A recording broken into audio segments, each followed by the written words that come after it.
ప్రేమ కృప జాలి కనికరముల మా దేవ నీ పాదములకు స్తుతిస్తూ స్తోత్రములు తండ్రి. జగన్ దేవ నా నాయన నా తండ్రి మరి 3 రోజులు నా ప్రభా మరి 12, 13, 14 3 రోజులు నా ప్రభా నా నాయన మరి ఈ యొక్క వాక్యాన్ని వినిపించడానికి నా ప్రభా మరి దైవజనులు వచ్చిన్నారు తండ్రి. నా ప్రభా నా నాయన మరి ఈ యొక్క వాక్యాన్ని విని నా ప్రభా చెప్తారు మన వాక్యానుసారంగా నడుచుకునే మనసు అందరికి దయచేసి పెట్టుకుంటున్నాను. నా ప్రభా వాటి నుంచి అంతా వరకు నీకు జయప్రదంగా జరిగించమని పెడుకుంటూ ఈ కొద్ది నిలపంలో నజరైన ఏ స్పర్శత నామమున మీకు ఎంతో ప్రతి మానం పెట్టుకుంటున్నాము మా తండ్రి. ఆమేన్. బైబిల్ సందేశం పాస్టర్ శ్రీ ప్రభు కుమార్ హుబ్లీ కలవరి శక్తి యొక్క ఫౌండర్ మరియు నిరీక్షణ టీవీ స్పీకర్ మన మధ్యలో ఉంటున్నాడు కాబట్టి ఈ సమయాన్ని మనము ఆయనకి ఇస్తున్నాం కాబట్టి సపోర్ట్లో ఆయన మనము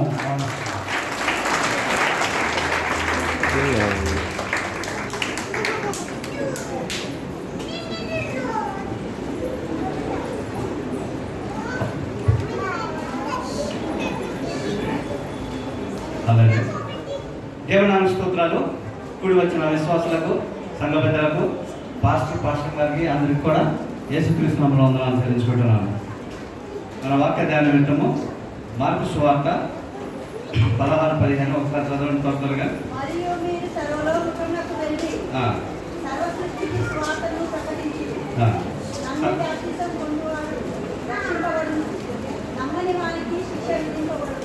చిన్న ప్రార్థన చేసుకుందాం. అందరి కాడ తల ఉంచినట్లయితే పరిశుద్ధ ప్రేమ గల తండ్రి నిద్ర సమాధానంగా స్తోత్రాలు. ఈ యొక్క సమయంలో నిలబెట్టిన స్తోత్రాన్ని పనిపెట్టుగా వాడుతుందేవా మా అందరికీ మెరుగడికి చెవులు దయచేసి నీ వాక్యంలో ఆత్మీయ సత్యాలు బయలుపరచు. నీ యొక్క మరి మార్గంలో నడవడానికి మాకు ఉపయోగపడే సహాయం చేయమని మైక్ ద్వారా వింటున్న బిడ్డలకు కూడా మరి నీ వాక్యం అర్థమైన రీతిలో వారి హృదయాన్ని కదిలించమని మరి కొడుకుని ఏర్పాటు చేసిన బిడ్డలను దీవించి ఆశ్రయించు. ఈ 3 రోజులు మాతో ఉండమని మా యొక్క మరి నడవడిక నీ నడవడిగా ఉండేట్టుగా తయారు చేయమని యేసుక్రీస్తు నామమున ప్రార్థించి అడిగి వేడుకుంటున్నాను తండ్రి. ఆమేన్. ప్రియమైన దేవుడి బిడ్డలారా, ప్రియ సంగమా, ఇక్కడ మనం చదువుకున్న వాక్యం ఏముంది? మీరు సర్వలోకంలోకి వెళ్ళి సర్వ సృష్టికి సువార్తను ప్రకటించుడి. మనం సర్వలోకానికి వెళ్ళి సువార్తను ప్రకటించాలి. సంఘం కట్టుకుంటాం, సంఘం వరకు డెవలప్ చేసుకుంటాం. కానీ మరి మధ్యలో సువార్త ప్రకటించేవారుగా ఉండాలి. అందరూ కూడా సువార్త ప్రకటించాలి. నాకు ఇది సంబంధం లేదు అనడానికి వీల్లేదు. కాపురం ఉన్నాడు కదా ఆయనే చూసుకుంటే కుదరదు. అందరూ కూడా సువార్త ప్రకటించాలి. సువార్త అంటే ఏంటి? ఇక్కడ గమనిస్తే మత్తయి సువార్త 24:14 ఒకసారి చదవండి.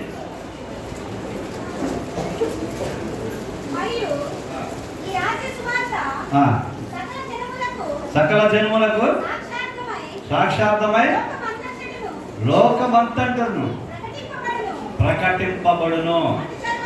అటు తర్వాత అంతం వచ్చును. అంతం ఎందుకు ఆలోచన అవుతుంది చెప్పండి. మీరు ఎప్పుడైనా సువార్త చేశారా? మీరు ఎంతమంది చేశారు? చేయండి. Very good. మరి అందరూ చేయాలి. మీరు చదువుకుంటారు, కొందరు ఉద్యోగాలు చేస్తుంటారు, మీ కొలీగ్స్ ఉంటారు, వాళ్ళకు సువార్త చెప్తుంటే సువార్త అది. మరి మీరు ముడిసి కూర్చుంటే ఎప్పుడు వస్తుంది అర్థం? మన వల్ల ఆలస్యం అవుతుంది అర్థం. దేవునామ స్తోత్రం. హల్లెలూయా. అంటే లోకమంతా సువార్త ప్రకటించబడాలి. అప్పుడే సువార్త వస్తుంది. ప్రియమైన దేవుడి బిడ్డ, దానికి సాదృశ్యం ఏంటంటే పాత నిబంధనలో ఒక కాలంలో మరి వర్షం వచ్చింది. ఆ వర్షం మరి కొన్ని దినాలు వచ్చిన తర్వాత ఆ దేవుడు ముందే చెప్పాడు ఒక భక్తుడికి. ఎవరా భక్తుడు? Very good. ఆయన ఏం చేశాడు? పడవ కట్టాడు. ఆ పడవలో మరి మీకు అందరూ వచ్చి ఉండండి, వర్షం వస్తుంది, అందరూ చచ్చిపోతారు వర్షానికి అంటే అప్పుడు వర్షం లేదు భూమి మీద. ఈడు సొల్లికోలు చెప్తున్నాడు. మన దేవుడి మాటలు చెప్తే అంతే. ఇందాక మీరు పాటలు పాడారు. ఒక పాటలో దేవుడి శక్తి అయి ఉంది తెలియనోడికి. కనుక దేవుడి శక్తిని మనం చూపించాలి. ఆయన ప్రయత్నం చేశాడు. ఆ పడవలు ఎంతమంది ఎక్కారండి? 8 మంది ఎక్కారు. తర్వాత వర్షం ఆగిపోయింది. పడవలో కింద దిగారు. భూమి మీద ఎంతమంది ఉన్నారు? 8 మందే ఉన్నారు. తల్లిదండ్రులు తీసేయండి, 3 కొడుకులు ఉన్నారు. ఆ 3 కొడుకుల నుంచి మనం వచ్చాం. దేవుని స్తోత్రాలు. ఆ 3 కొడుకుల నుండే మనం వచ్చి ఇక్కడ ఎన్ని కులాలు ఉన్నా, ఎన్ని మతాలు ఉన్నా, ఎన్ని జాతులు ఉన్నా వాళ్ళ 3 నుంచి వచ్చారు. అక్కడ సాదృశ్యం ఏంటంటే ఆ 8 బయటకు వచ్చి ఏం చేశారు? కొడల నుంచి ఏం చేశారండి? టక్ ప్రార్థన చేశారు, ఆరాధించారు. మీకు ఒక ప్రశ్న వేస్తా, ప్రపంచంలో మన దేవుణ్ణి కొలిసింది ఎంతమంది? పాతకాలంలో అంటే 8 మంది అని చెప్పాలి. ఇప్పుడు ఎంతమంది? ఒక 50% ఉంటారు. మిగతా పర్సెంట్ హిందువులు, ముస్లిమ్స్ ఉన్నారు. రాబోయే కాలంలో ఇక్కడేముంది? సువార్త అంతం వస్తుంది. అందరికి అందేటప్పటికీ అంతం వస్తుంది. అంటే దేవుణ్ణి అందరూ నమ్ముతారు, నమ్మిన తర్వాత అంతం వస్తుంది. అంటే రాబోయే కాలంలో ప్రపంచంలో ఎంతమంది ఉన్నారో అంతమందిని మన దేవుని కొలుస్తారు. హల్లెలూయా. అక్కడ సాదృశ్యం చూపించాడు. 8 మంది మన దేవుని కొలిచారు. ప్రపంచం ఎంతమంది ఉన్నారు? 8 మంది ఉన్నారు. ఆ 8 మన దేవుని కొలిచారు. అలా జరగబోయే కాలం ఉంటుంది. అందులో అందరూ ప్రభుని నమ్ముకుంటారు. నమ్ముకోవాలని మనం ఏం చేయాలి? సోమరిగా కూర్చోవాలా? అవకాశం ఎవరు కనపడితే మీ ఫ్రెండ్స్, ఇరుగు పొరుగు వాళ్ళు ఉంటారు, వాళ్ళకి సువార్త చేయాలి. ఖాళీగా కూర్చోకూడదు.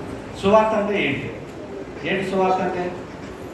ఏమంటే అపోస్తలుల కార్యము 11:20 ఉంటుంది. ప్రభు అయిన యేసుక్రీస్తు గురించి చెప్పడమే సువార్త. అదే శుభవార్త. ఆయన మరణించి లేచాడు, అనేదే సువార్త. అందరూ తాగేసి అయిపోతుందండి, దాన్ని వివరించాలి. అదే అపోస్తలుల కార్యం 10:36 ఉంటుంది. యేసుక్రీస్తు అందరికీ ప్రభు.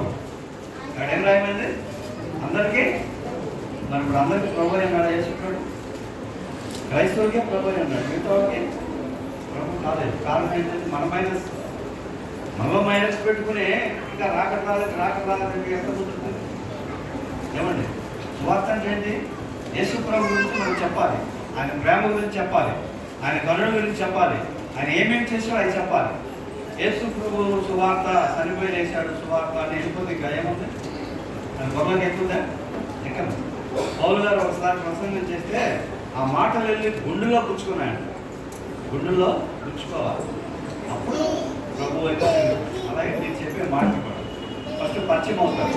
మీకు కొలీగ్స్ ఉంటారు కదా, పరిచయాలు అవుతారా? పరిచయాలు అంటే చెప్పకూడదు. కొన్ని దినాలు అయిన తర్వాత నువ్వు క్రైస్తుడని వాళ్ళకి తెలియాలి.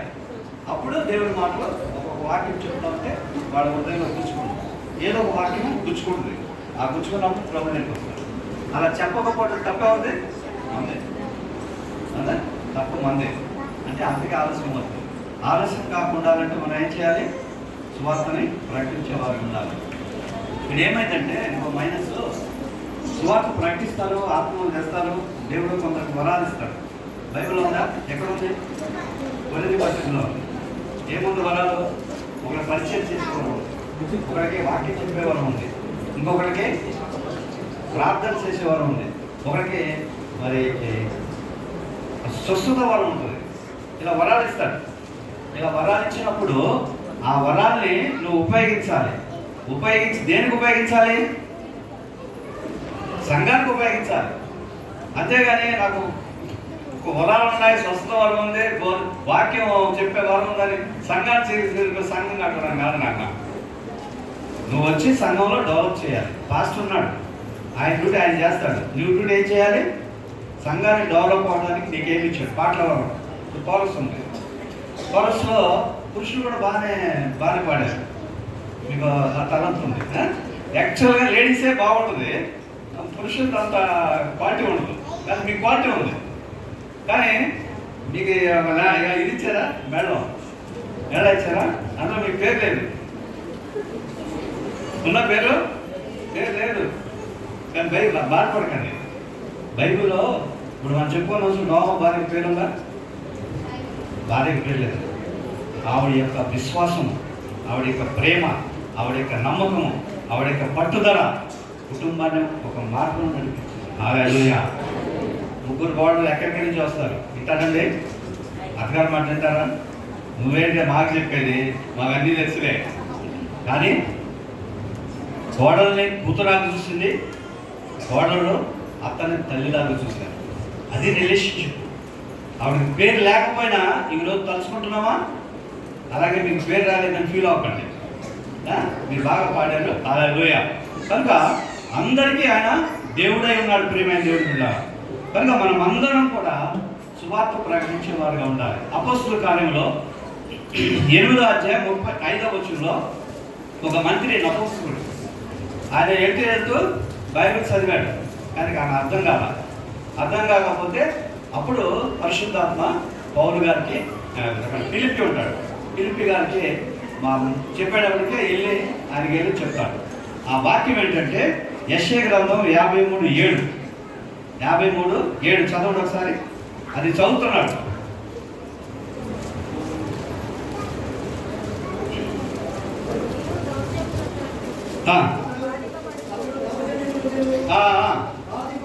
బాధింపబడిను, అతని నోరు తెరవలేదు,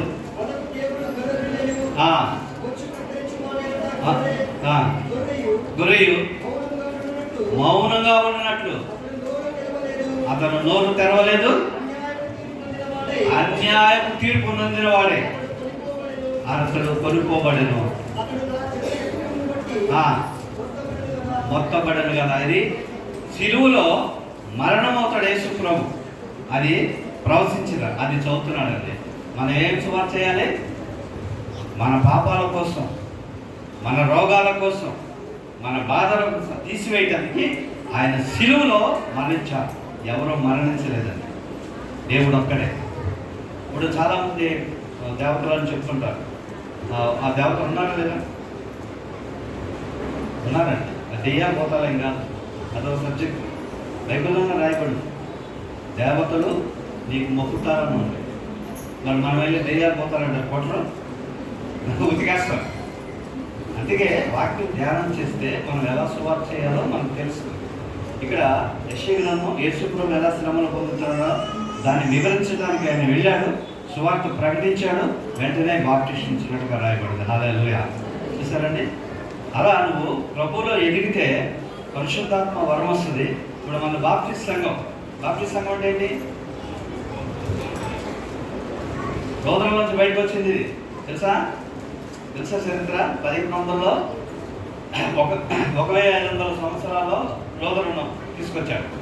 తర్వాత 1600లో వాళ్ళు నీళ్ళు బాప్టిస్ట్ ఇస్తున్నారని, ఇది తప్పు, బైబిల్లో రాంగ్ ఉంది, బాప్టిస్ట్ తీసుకోవాలని చెప్పి బాప్టిస్ట్ సంఘం ఏర్పడింది. హల్లెలూయా. బాప్టిస్ట్ తీసుకుంటేనే నీకు పరిశుద్ధాత్మ వరం. తీసుకుంటే ఎక్కడ ఉంది? నువ్వేం చెప్పగలుగుతావు? కనుక మనకు అంత శక్తి ఇచ్చాడు దేవుడు మనందరికీ. మీరు అందరూ బాప్టిస్ట్ తీసుకున్న వాళ్ళు ఉన్నారు కదా చాలామంది. మరి మీ పరిశుద్ధాత్మ శక్తిని ఉపయోగించుకోవాలా, మూల పెడతారా? ఉపయోగించుకోవాలి. ప్రియమైన దేవుడు బిడ్డలారా, అక్కడ ఫిలిప్పి వెళ్ళి సువార్త ప్రకటించాడు. అద్భుతంగా ఆయన రక్షణ పొందాడు, బాప్టిస్టును తీసుకున్నాడు, పరిశుద్ధాత్మ వరాన్ని పొందాడు. ఆ విధంగా సువార్తను ప్రకటించే వారిగా ఉండాలి మీరందరూ. ప్రియమైన దేవుడు బిడ్డలారా, ఆయన కుమార్తెలందరూ కూడా ప్రవచించేవారుగా ఉన్నారు. అంటే వాడు కూడా సువార్త ప్రకటించాలి. మరి మీ ఫ్యామిలీలో అందరూ కూడా సువార్త ప్రకటించేవారు ఉండాలి, సంఘాన్ని అభివృద్ధిపరచాలి.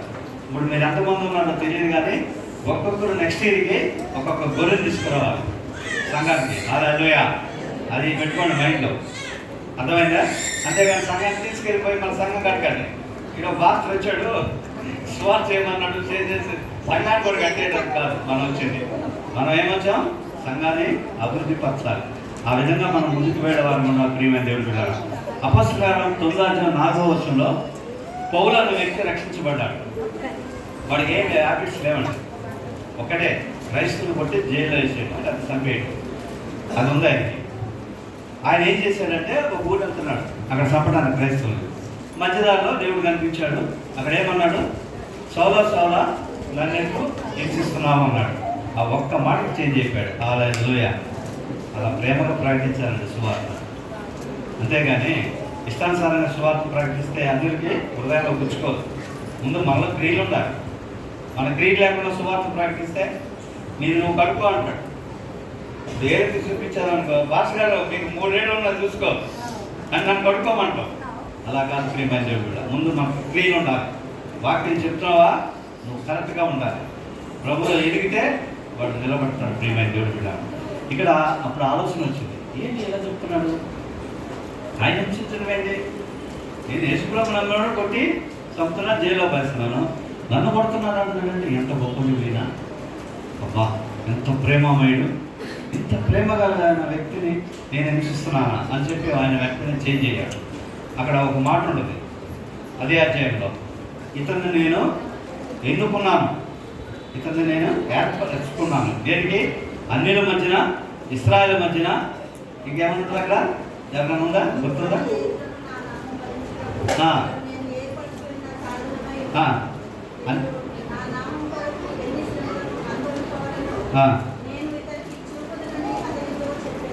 పైన పైన చదవండి, అన్యుల మధ్యన ఇశ్రాయేలు మధ్యన రాజుల మధ్యన, అంటే ఈ ముగ్గురు జనాంగాల మధ్యన సువార్త ప్రకటించడానికి నేను ఎన్నుకున్నాను. ఎన్నో శ్రమలు అనిపిస్తాడు. సేవ అంటే శ్రమలు అండి. మీరు అనుకుంటున్నారు మేము వచ్చి ఇక్కడ వాక్యం చెప్పి వెళ్తున్నామంటే ఈజీ అనుకుంటున్నాను. మాకు ఎన్ని శ్రమలు ఉంటాయి తెలుసా.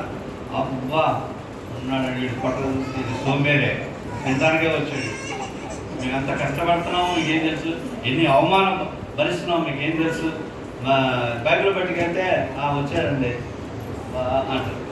ఆ మాటలకి మాకు అసలు ఏం చేయాలో కూడా అర్థం కాదు. అయితే దేవుడు ఎన్నుకున్నాడు కాబట్టి మేము అవి పట్టించుకోము. మేమేంటంటే సువార్తను ప్రకటించాలి.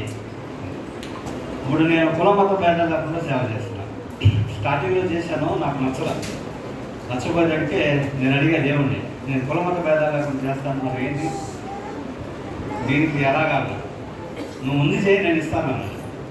6 నెలలు పిలుస్తారు, ఒకటి 10 రోజులు 20 రోజులు కూడా వాడుకుంటారు, సువార్త తిప్పుతారు.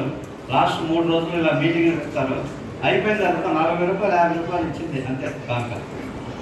నేను కాంకు వెళ్ళిపోయేవాడిని. ఇలా 3 నెలలు అయిన తర్వాత నాకు డౌట్ వచ్చింది, ఏదైనా అది మరి ఇంత అని అంటే ఈ పని ఎవరిదరా అన్నాడు.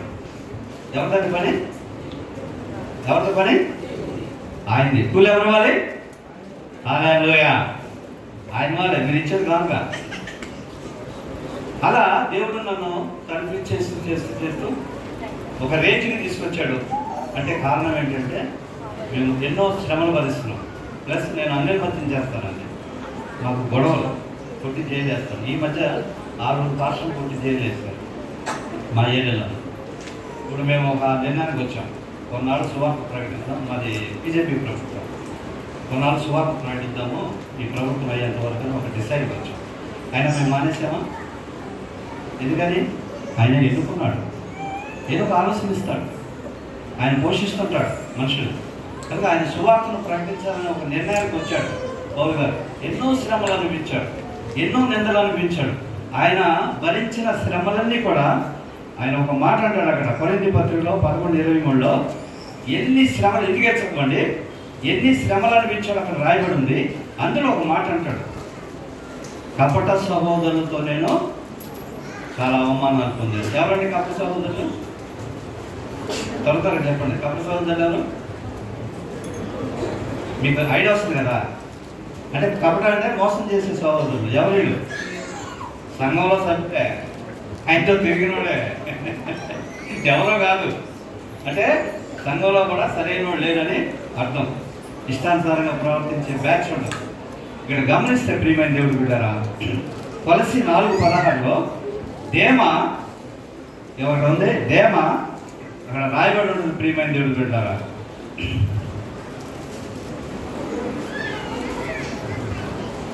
ప్రజానురాగం గలవాడని ఉంటుంది. దేవాని ఒక సేవకుడు ఉన్నాడు. ప్రజానురాగం అంటే ప్రజల చేత ప్రేమించబడ్డవాడని ఒక పేరు ఉంది ఆయనకి. ఆయన కొన్ని రోజులకి లోపంలోకి వెళ్ళిపోయినట్టుగా పౌలు గారే చెప్పాడు. ఏమంటే తిమోతి పత్రికలో 2 తిమోతి 4:19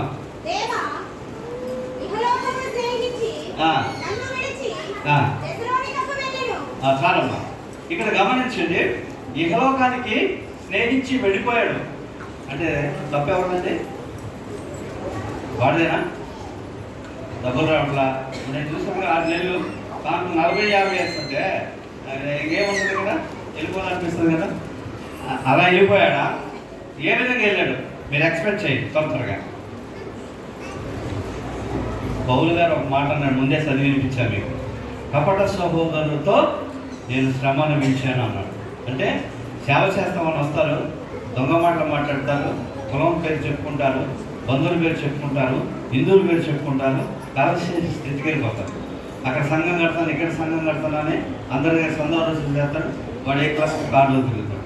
మరి వాడు తిరుగుతాడు, వాడు సంఘస్థలో కూడా కార్డులో తిరుగుతాడు. ఆయన ప్రార్థన పనులు అంటే అవన్నీ చూశాడండి దేవ. ఇక్కడ బతికండి, లోపలికి వెళ్ళి బతుకుతాం బెటర్ కదా. ఈ డబ్బులు తిని మోసం చేసి దగా చేసి ఇక్కడ జీవించేదానికంటే లోకంలోకి వెళ్ళిపోతే బెటర్ కదా అని లోకంలోకి వెళ్ళాడు. అంతేగాని ఆడు లోకంలో అనుభవం పారిపోలేదండి. ఇక్కడ కపట సహోదరులను చూసి పారిపోయాడు. ఈ సత్యాన్ని గ్రహించాలి. ఎందుకంటే పౌలు గారు అన్న మాటల్లోనే ఉంది, నాకు శ్రమలో పడవలో వెళ్ళేటప్పుడు వచ్చింది, తిండి లేక వచ్చింది, కొందరు నన్ను కొట్టారు, రాళ్ళతో కొట్టారు, పొరలతో కొట్టారు. ఇన్ని శ్రమలు వచ్చినా కూడా నేను భరిస్తూనే సేవ చేశాను. ఆఖరికి కపట సహోదరులతో కూడా నాకు శ్రమ వచ్చిందన్నాడు. ఇదే బ్యాచ్. వీళ్ళు చూసి చాలామంది నీతిమంతులు చప్పట అడిగేస్తున్నారు. మీరు అలా ఐకాన్ ప్రియమైన దేవుడు బిడ్డారు. ఎవరన్నా నీతి తప్పినోడు మనకు కనిపిస్తే వాళ్ళ దగ్గర చూడకండి, దేవుడి వైపు చూడండి. హల్లెలూయా. మీరు ఉన్నతమైన స్థితిలో ఉంచుతారు. దేవుడు మిమ్మల్ని పిలిచింది ఎందుకు? మీ ద్వారా అనేక ఆత్మలు దేవుడి దగ్గర తీసుకురావాలి, సంఘాన్ని పెంచాలి. కాపరి గడ్డి పెడతాడు, అదే తిండి పెడతాడు, మంచి తిండి పెడతాడు. మీరు తీసుకొచ్చే బాధ్యత మీది ప్రియమైన దేవుడు బిడ్డారా. ఈరోజు నేను చెప్పాను కదా, నెక్స్ట్ ఇయర్గా ఒక గొర్రెను తేవాలి మీరు. సార్ ఎంతమంది ఉన్నారు అంతమంది లెక్కేసుకోండి. దేవునామమునకు స్తోత్రాలు. ఎంత గొప్ప ప్రేమయ్యా నీ ప్రేమ యేసయ్యా, ప్రతి మనిషిని ప్రేమించే నీ ప్రేమ గొప్పదయా, లోకాన లేనే లేదు నీ ప్రేమ కన్నా. హల్లెలూయా. ఆయన ప్రేమ కన్నా లోకం ఏమీ లేదు ప్రియమైన. ఆయన వచ్చింది ప్రేమను ప్రకటించడానికి. అది మనం చెప్పాలి, ఆ ప్రేమను గురించి చెప్పాలి. ఎంత ప్రేమ అంటే ఆ సిలువలో అందరూ కొట్టినా కూడా తండ్రి మీరు ఏం చేస్తున్నారో వీరెవరు వీరిని క్షమించమన్నాడు. మరి ఎంత గొప్ప ప్రేమ. మరి మనమైతే ఎవడన్నా కొడితే లాగి గోమే కొడతాం. ఎందుకంటే శరీరం ఉంది, కోపం, అది చంపుకోవాలండి. ఎవడైతే తగ్గించుకుంటాడో వాడు హెచ్చించబడతాడు. మీ జీవితంలో కూడా కోపాన్ని జేబులో పెట్టుకోండి, కోపాన్ని జేబులో పెట్టుకోండి. నేను ఏదైనా పని మీద ఎక్కడికన్నా ఏదైనా అనుకోండి, క్రైస్తవుడు అని వెళ్తాను. నా కులం ఏంటో తెలియదు కదా, చేపడని తెలుసు. పాస్టర్ గారు నమస్కారం కూర్చోండి అంటాడు. మరేదో ఒక మాత్రం ఉంటుంది. ఇంకో పాస్టర్ వస్తాడు, వాళ్ళ కులస్తుడు బంధువస్తుడు దగ్గర అని అడిగి వంగుని కుర్చీ చేస్తాడు. చూస్తా అక్కడ ఎలా ఉంది, చాలా తేడా ఉంది కదా. మన కోపం సిరాపిస్తుందా? డెఫినెట్గా వస్తుంది. కానీ దాన్ని లోపల చంపేశా.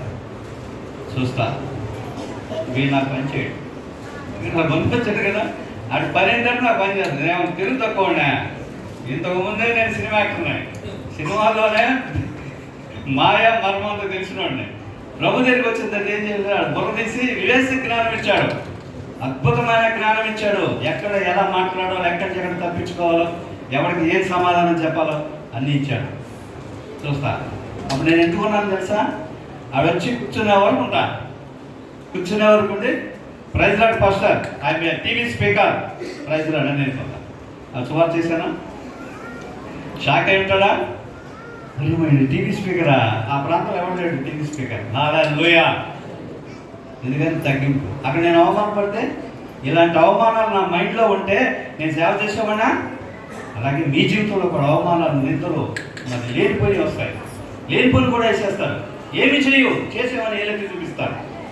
భయపడమాక, నువ్వు నీతి నిజాయితీగా ఉండు, దేవుడితో ఉన్నతమైన స్థితిలో ఉంచుతాడు. హల్లెలూయా. మరి మాకు గొడవలు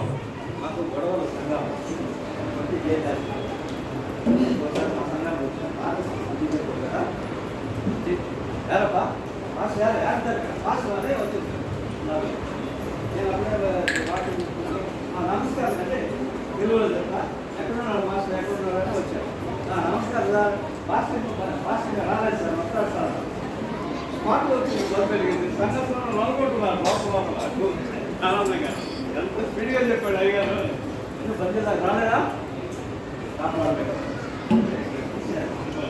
ఓకే సార్, వచ్చిన చెప్తాను. అలా ఇప్పుడు వరకు దెబ్బ కొట్టించుకోరా, మాట అనిపించుకోరా. హల్లెలూయా. నా దేవుడు అంత గొప్పవాడండి. వివేచన జ్ఞానం కావాలి అందరికి. మీ అందరికీ చెప్పేది ఒకటే, పరిశుద్ధాత్మ పొందిన తర్వాత దేవుడిని అడగండి, వివేచన జ్ఞానం కావాలని. ఎవరితో ఎలా మాట్లాడాలో, నువ్వు ఎలా జీవించాలో దేవుడు నీకు నేర్పుతాడు. ఒకరు చదువుకుంటున్నారేమో, అయ్యో నా బుర్ర సరిగ్గా లేదు, మార్కులు రావట్లేదు, భయపడమాక, దేవుడిని అడుగు. ఏమన్నాడు సామెతలో? బుద్ధి, తెలివి, జ్ఞానం నన్ను అడుగు, నేను ఇస్తాను.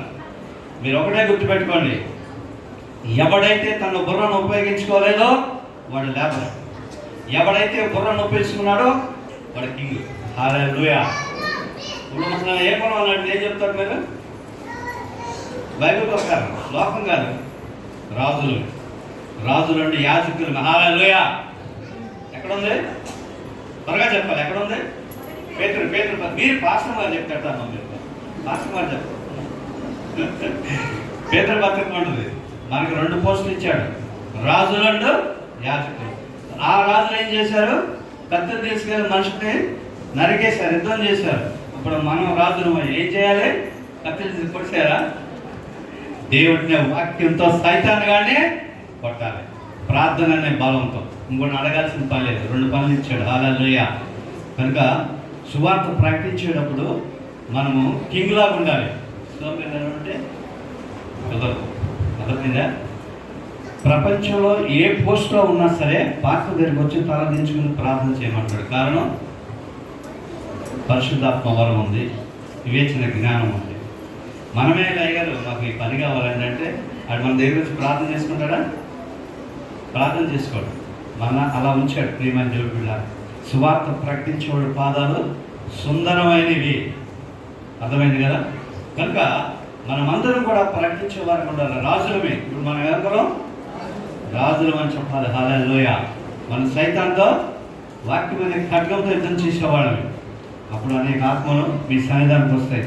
కనుక మనమందరం కూడా దేవుడి సన్నిధానంలో ఎదిగేవారుగా ఉండాలి. ఆ సువార్తను ప్రేమను ప్రకటించేవారుగా ఉండాలి. దేవుడు వచ్చాడు వెళ్ళిచాడు అంటే కాదు, ఆయన ఏం చేశాడు, ఏం పనులు చేశాడు, ఇక్కడికి వచ్చి ఏ విధంగా జీవించాడు. మరి శిష్యులు పాదాలు కడిగాడు. ఎంత తగ్గింపండి, పాదాలు. దేవుడు అయ్యుండి పాదాలు కడిగాడు. నువ్వు నీ సర్కిల్లో ఉన్న వాళ్ళకే నువ్వు పరిచయం చేయవు, ఒంట్లో బాగోకపోతే. ఆడు మన బంధువు చుట్టం అవుతాడు. నేను ఆడికేడి చేసేది బొంగు పోషణం, ఇలాంటి మాటలు వస్తాయి మనకి. తప్పది చేయాలి. ప్రియమైన దేవుడి బిడ్డలారా, నీ సహోదరుడికి చేస్తే దేవుడికి చేసినట్లని రాయబడి ఉంది బైబిల్లో. మరి సువార్త ప్రకటించేవాడు ఆ విధంగా ఉండాలి.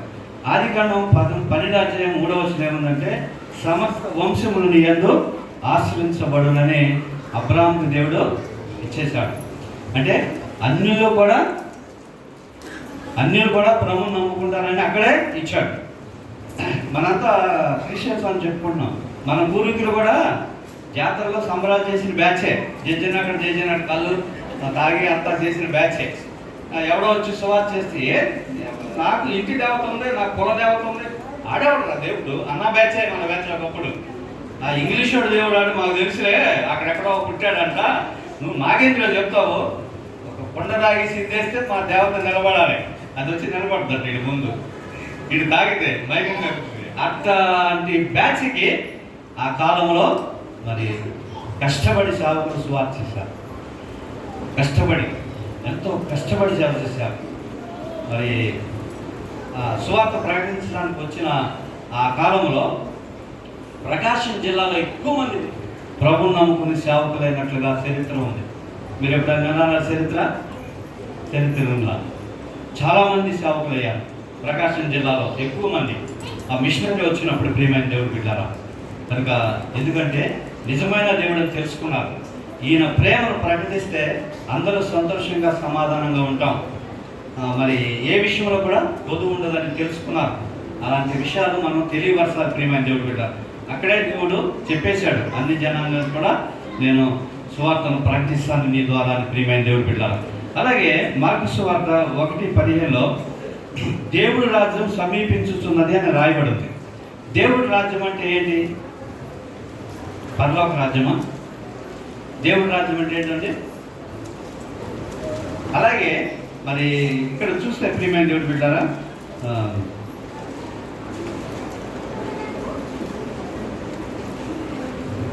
లూకా సువార్త 23:42 చదవండి.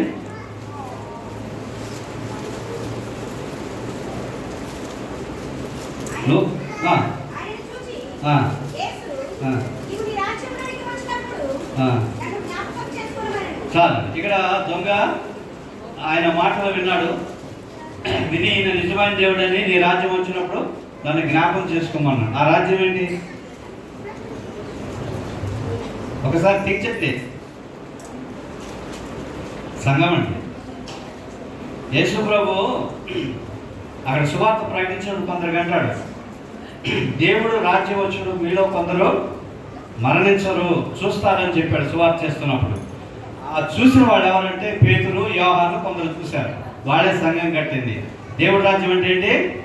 సంఘం. ప్రియమైన దేవుడు బిడ్డారా, ఈ దొంగడికి ఎవరు సువార్త చేశారు? ఎవరు చేశారంటే దొంగడికి సువార్త?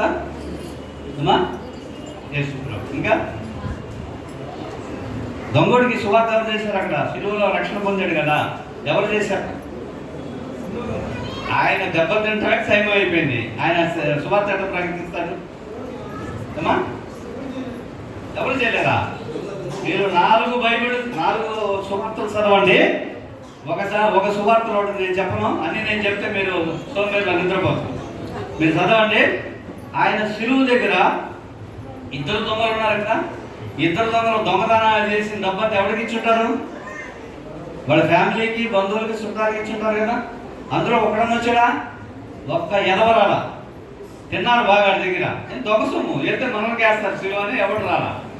కానీ యేసు ప్రభు దగ్గరికి ఆడవాళ్ళు అనేక మంది వచ్చి కన్నీరు మున్నీరు కారుస్తూ అక్కడ అంటున్నారు, అయ్యా ఈ నేరం నువ్వు చేయలేదు, నువ్వు నిజమైన దేవుని కుమారుడు అని అక్కడ మాట్లాడుతున్నప్పుడు, ఆయన చేసిన అద్భుతాల గురించి మాట్లాడుతున్నప్పుడు ఈ 2 దొంగలు విన్నారు.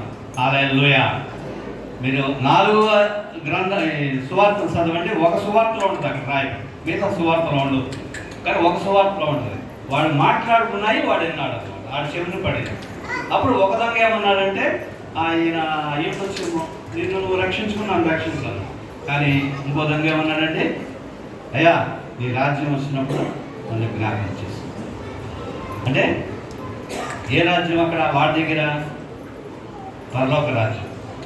వీళ్ళు బతుకున్న వాళ్ళు చూస్తారన్నది ఏ రాజ్యం? దేవుని రాజ్యం, సంఘం. ఇక్కడ ప్రతి వాక్యంలో అర్థాలు వివరించి చెప్పాలి ప్రియమైన దేవుడు బిడ్డ. అక్కడ రాజ్యం అది పరలోక రాజ్యము, ఇక్కడ చూస్తే సంఘం అనేది రాజ్యం. ఈ డిఫరెన్స్లో మీకు వివరిస్తేనే మీ హృదయంలో వాక్యము గుచ్చుకుంటుంది. పౌలు గారు అపోస్తలుల కార్యాలు 2:32 చదివితే ఆయన వాక్యం చెప్పినప్పుడు ఆ వాక్యం వాళ్ళ హృదయంలోకి వెళ్ళి గుచ్చుకున్నట్టుగా రాయబడింది. హల్లెలూయా. గుచ్చుకోవాలి. గుచ్చుకున్నప్పుడే మారు మనసు వస్తుంది. గుచ్చుకోకపోతే అయ్యగారు వచ్చాడు, సొల్లి చెప్పాడు, వెళ్ళిపోయాడు, అన్ని సొల్లే చెప్పాడు అని మీరు మాకు మార్కులు ఇస్తారు ఏ క్లాస్గా. అదే బాగా చెప్తే అయ్యగారు బాగా చెప్పాడు, ఓ దున్నేశాడు బాయ్ గారు అంటుంది. మీరు మంచి మార్కులు ఇస్తారు. కారణం ఏంటంటే పరిశుద్ధాత్మ వరం పొందారు. మీరు పరిశుద్ధాత్మ వరం పొందినప్పుడు మీకు మేము చెప్పాలంటే ఏ వరం పొందాలి? సొలొమోను ఏమన్నాడు? దేవుడి దగ్గర కనిపిస్తే ఏమన్నాడు సొలొమోను? వివేక జ్ఞానం. నీ జన్లకు తెచ్చాలంటే నాకు వివేచన జ్ఞానం కావాలి. ఇప్పుడు మీకు వాక్యం చెప్పాలంటే సోంబేరిగా చదివేసి వచ్చేస్తే కుదరదమ్మా. బైబిల్ అంతా ధ్యానం చేస్తే మీకు నేను చెప్పగలుగుతా. ఏదో రిఫరెన్స్ బైబిల్లో వాక్యాన్ని తీసి ఎవరో ప్రసంగం తీసుకొచ్చి మీకు అంటగడితే అయ్యగారు సొల్లే చెప్పాడని నాకు మార్కులు వేసేస్తాను. అదే నేను ధ్యానం చేసి నేను వాక్యంలో ఉన్న సత్యాలు గ్రహించి మీకు చెప్తే అప్పుడు మీ హృదయాన్ని కదిలిస్తుంది ప్రియమైన దేవుడు బిడ్డ. అక్కడ ఆయన కదిలించబడిన ఆయన మాట కారణం ఏంటంటే పేతురు గారి యొక్క క్రియలు కూడా మంచివి. ఆయన మరి మంచిగా సేవ చేశాడు, సంఘాన్ని కూడా అభివృద్ధిపరిచాడు. కనుక చెప్పే మాటలు మీ హృదయంలో గుచ్చుకొని ఉండాలని దేవుడు సెలవిస్తున్నాడు. అలాగే లూకా సువార్త 24:10 అక్కడ యేసు ప్రభు లేచిన తర్వాత కొందరు స్త్రీలు మగ్దలేనే మరియ, యోహన్న ఇలా వీడు దేవుడు లేచగానే అపోస్తలులకు చెప్పిన వాళ్ళ స్త్రీలని రాయబడింది. సువార్త ఎవరు ప్రకటించారండి? మీరు చెప్పకమండి పాస్టర్ గారు. సువార్త ఎవరు ప్రకటించారు? స్త్రీలేనండి, మీరే ప్రకటించింది. దేవుడు మీకు ఇచ్చాడు అవకాశం. మరి పురుషులు 3.5 సంవత్సరాలు తిరిగారు, శాపము తిన్నారు, రొట్టెలు తిన్నారు ఏ క్లాస్గా. ఒక్కొక్కడు అందరికి పంచితే వీళ్ళకేమో బస్తాలు వచ్చినాయి. ఇది తీసుకెళ్ళారు, ఫ్యామిలీకి బంధువులను పెట్టి తిన్నారు, బాగానే ఉంది. అయితే మరి సువార్త ప్రకటించాల్సింది ఎవరు? వాళ్ళేనా? పురుషులే కదా. మరి శాంతి కదా, అందరూ భయపడ్డారు, పారిపోయారు. కానీ స్త్రీలు భయపడరు. వాళ్ళందులో చీకటి, ఇంకా వెలుగు రాలా. ఆదివారం చీకటిలోనే మరి సమాధి దగ్గరికి పెట్టినట్లు ఉంది. అప్పుడు పులుగులు, పుట్టలు, పాములు అన్నీ వస్తాయి కదండి. వాటికి భయపడ్డారా? వాటికి భయపడ్డారు. అక్కడికి పోతే దెయ్యాలు ఉంటాయి, భూతాలు ఉంటాయి, అది భయపడ్డా. ఎందుకు భయపడ్డా? భూతాలు దెయ్యాలు ఉంటాయని ఎందుకు భయపడ్డా? మీకు ఐడియా వచ్చిందా? బైబిల్ అంతా చదివేసింది కదా, యేసుప్రభు సువార్త ఉంది. దెయ్యాలు ఎక్కడ ఉన్నాయండి, భూతాలు ఎక్కడ ఉన్నాయి అంత అవేకున్నాం మనం. దెయ్యాలు భూతాలు ఉన్నాయి. సచ్చినోడు ఆ మట్టిలో కలిసిపోతాడు, ఆత్మ దేవుడి దగ్గరికి వెళ్తుందండి. హల్లెలూయా. అక్కడ తీర్పు అయ్యే వరకు అక్కడ ఉండదు. ఆత్మ దేవుడు వెళ్ళిపోద్ది అంతే. దేవుడిచ్చిన ఆత్మ. దెయ్యం అయితే భూతం కాదు. మీరు భయపడకండి, దెయ్యాలు భూతాలు. ఈ సైతాను గాడు మధ్యాకాశంలో ఉండి ఎవడు చచ్చిపోయాడని చూసి ఆడ రూపం వచ్చి మనం బెదిరిస్తాడు. మా ఊళ్ళో చచ్చిపోయినాడు, మీ ఊళ్ళో మిమ్మల్ని బెదిరించమన్నది. అక్కడ సాంసన్ వాడు చచ్చాడు, వచ్చి నేను సాంసన్ అంటే ఏ సాంసన్ గట్రా నువ్వు అంటే చూడలేదు కదా, నువ్వు చూడలేదు కాబట్టి నువ్వు భయపడవు. అదే మా ఊళ్ళో చచ్చినాడు, మా ఊరికి తిరిగి వచ్చి నేను సాంసన్ అంటే భయపడేవాడు, భయపడతాడు. అమ్మో నిజమయ్యాడు, చచ్చాడుగా, దెయ్యం అయ్యాడు. క్రైస్తవులు కూడా భయపడుతున్నారు. కాబట్టి దెయ్యాలు భూతాలు సైతాలు కాడ మనం బెదిరిస్తున్నాడు. అది తెలుసుకుంటే వాడు ఇక్కడ ఉంటే వెళ్ళిపోతాడు. దేవుని నామ స్తోత్రాలు. కనుక అక్కడ సువార్త ప్రకటించినారు స్త్రీలు. ఇది వ్యాపించండి. మొట్టమొదటి అవకాశం దేవుడు వాళ్ళకి ఇచ్చాడు. ఎందుకు ఇచ్చాడు ముందుకెళ్ళి చెప్తా. ఇంకొక అధ్యాయం న్యాయాధిపతులు 11వ అధ్యాయము 31 చదవండి.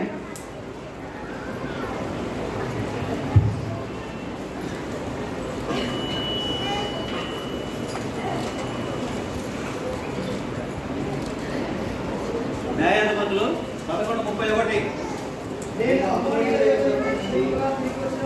నేను అమోరీయుల వద్ద నుండి క్షేమంగా తిరిగి వచ్చినప్పుడు నన్ను ఎదుర్కొనుటకు నా ఇంటి ద్వారం నుండి బయలుదేరి వచ్చినదేదో అది యెహోవాకు ప్రతిష్టమగును మరియు దహన బలిగా. మీరు బైబిల్ బాగా చదవాలండి. అక్కడ ఏముంది? అర్పిస్తాను మరియు దహన బలి. అర్పణ, సమర్పణ, అంతే కదా. సమర్పణ ఎందుకన్నా 2 అన్నాడు? ఎందుకన్నాడు 2? ఆయన యుద్ధానికి వెళ్తున్నాడు. వాళ్ళ మీద జయిస్తే నా ఇంట్లో నుంచి ఏదొస్తే అది సమర్పిస్తాను, తర్వాత బలిస్తాను అన్నాడు. అంటే ఇంట్లో నుంచి మేకలు, గొర్రెలు, ఈ కోడలు ఎన్ని వస్తే బలిస్తాడు. ఒకవేళ మనుషులు వస్తే అర్థమైందా? దేవుడికి బలి ఇష్టమా? మనుషులు చంపడం ఇష్టమా? లేదే. నలిగి విరిగిన హృదయం కావాలన్నారు కీర్తన గ్రంథం. అంటే మనుషులు వస్తే సమర్పిస్తాను అని దాని అర్థం. అక్కడ కూతురే వచ్చింది, ఒక్కగానొక్క కూతురే వచ్చింది. కన్నీరు కార్చాడు, బాధపడ్డాడు. ఏంటయ్యా అంది. అమ్మ ఇట్లా నేను అనుకున్నాను, నువ్వే వచ్చావు అంటే భయపడమాకు నాన్న, నేను ప్రార్థన చేసుకోవడానికి వెళ్తాను. అప్పుడు ఆ పిల్ల కన్యత్వం కలిగింది అంటే ఇంకా పెళ్లి కాల. ప్రార్థన చేసుకుంటాను నేను వెళ్ళి వచ్చింది. నాయన నువ్వేమనుకున్నావు అది చేయాలి. ఏం చేశాడు? సమర్పించాడు. అంటే సేవకి సమర్పించాడు. హల్లెలూయా. ఆ అధ్యాయం అంతా చదివితే అక్కడ రాయబడి ఉంటుంది, ఇశ్రాయేలు అందరూ ఆవిడ కోసం 4 రోజులు అంగలార్చినట్లుగా రాయబడింది. 4 దినాలు ఆవిడ గురించి ప్రార్థన చేస్తా అలవాటైంది. ఎందుకంటే సమర్పించుకుంది దేవుడికి. తన తండ్రి మాటను జవదాటలా. మీరు కూడా తల్లిదండ్రుల మాట వినండి, గొప్పడు అవుతారు. నేను మా అమ్మ మా నాన్న మాటని సినిమా యాక్టర్ అయిపోయాను. బాగా పేరు వచ్చేసింది. ఫస్ట్ మేనేజర్, యాక్టర్ కాకపోతే మేనేజర్ నిలబడి యాక్టర్ అయ్యా. వాల్ పోస్ట్లో ఫోటోలు ఎత్తుకునే స్థితికి వచ్చా. వైజాగ్, విజయవాడ, మచిలీపట్నం, మద్రాసు, నాకు ఫ్యాన్స్ ఉన్నారు, అంటే క్లాత్ బ్యాగ్లో కడతారు. ఇంత లెవెల్ వచ్చేదానికి నాకు కొవ్వు వచ్చింది. అతను ఇంత మందం వచ్చింది కొవ్వు, చాలా మందం వచ్చేసింది కొవ్వు. నేను ఒక విషయం చెప్తా. నేను కాలేజీ చదువుతున్నప్పుడు పేదవాళ్ళకి ట్యూషన్ చెప్పేవాడిని.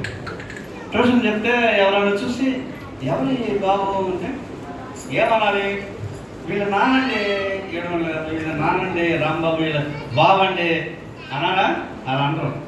ఏడుకుంటే వాడు కొడుకు నాగేశ్వరమ్మ కొడుకు, మరి రాంబాబు తమ్ముడు నాగమల్లేశ్వరం బామాది ఆడొచ్చారేంటి, నేను ఇక్కడ చెప్పేది నేను కదా. అప్పుడు చిన్న వయసు నాకు అంత అర్థం కాదు. సినిమా యాక్టర్ అయ్యా, మేనేజర్ కదా. కొన్ని ఊళ్ళకి వెళ్ళి నిలబడేవాడు ఇంటర్వ్యూలు అయిన తర్వాత. అట్లా ఏదో శాఖలు స్టోరీ అంటే నాకు సిగరెట్లు అవి అలవాట్లేదు, పెద్ద అలవాట్లేదు. ఇది గ్లామర్ పోద్దని ఫస్ట్ నుంచి నేను జాగ్రత్తగా ఉన్నాను. ఆ సిగరెట్ అవి శాఖలు టీ అవుతుంటే వాడు వస్తారు, రోయ్ అందరూ వేసిన డీడే రోయ్ ఎవడో తెలుసా పెట్టుకుంటారు, ఎవడో తెలుసా రాంబాబుతాం. అక్కడ నాకు బొల్ల ఏడెక్కేది. ఏంద్ర నా పేరు చెప్పకుండా మా నాన్న పేరు మా పేరు చెప్తున్నారు, ఏంద్ర అని ఇట్లా అనుకునేవాడు. అలా రాను అయిపోయింది. ప్రభుని నమ్ముకున్నా. ఇక్కడికి వచ్చా. మా మిస్సెస్ వాడు ఊళ్ళో స్థిరపడిపోయాడు. నేను సువార్త చేస్తాను. ప్రభు బలి చెప్తాడు రా, ఎవరా ప్రభు కుమారు, సుజనమ్మ ఊరు రోయి, సుజనమ్మ గొప్ప రోయి, ఇక్కడ కూడా నాకు లేదు. అప్పుడు బైబిల్ చదువున్నాను కాబట్టి అప్పుడంటే కొంచెం కోపము బాధ ఉండేది. అప్పుడు బైబిల్ చదివిన తర్వాత ఏమనిపించింది, ఒక్కొక్కరిని ఒక్కొక్క పాత్రగా చేస్తాడు దేవుడు. ఒకడు చెక్కతో, ఒకడు వెండితో, ఒకడు బంగారంతో, ఒకడు అల్యూమినియంతో, ఒకడే ఇత్తడితో తయారు చేస్తాడు. నువ్వేంతో తయారు చేస్తాడు నేను ముందు తెలుసుకో.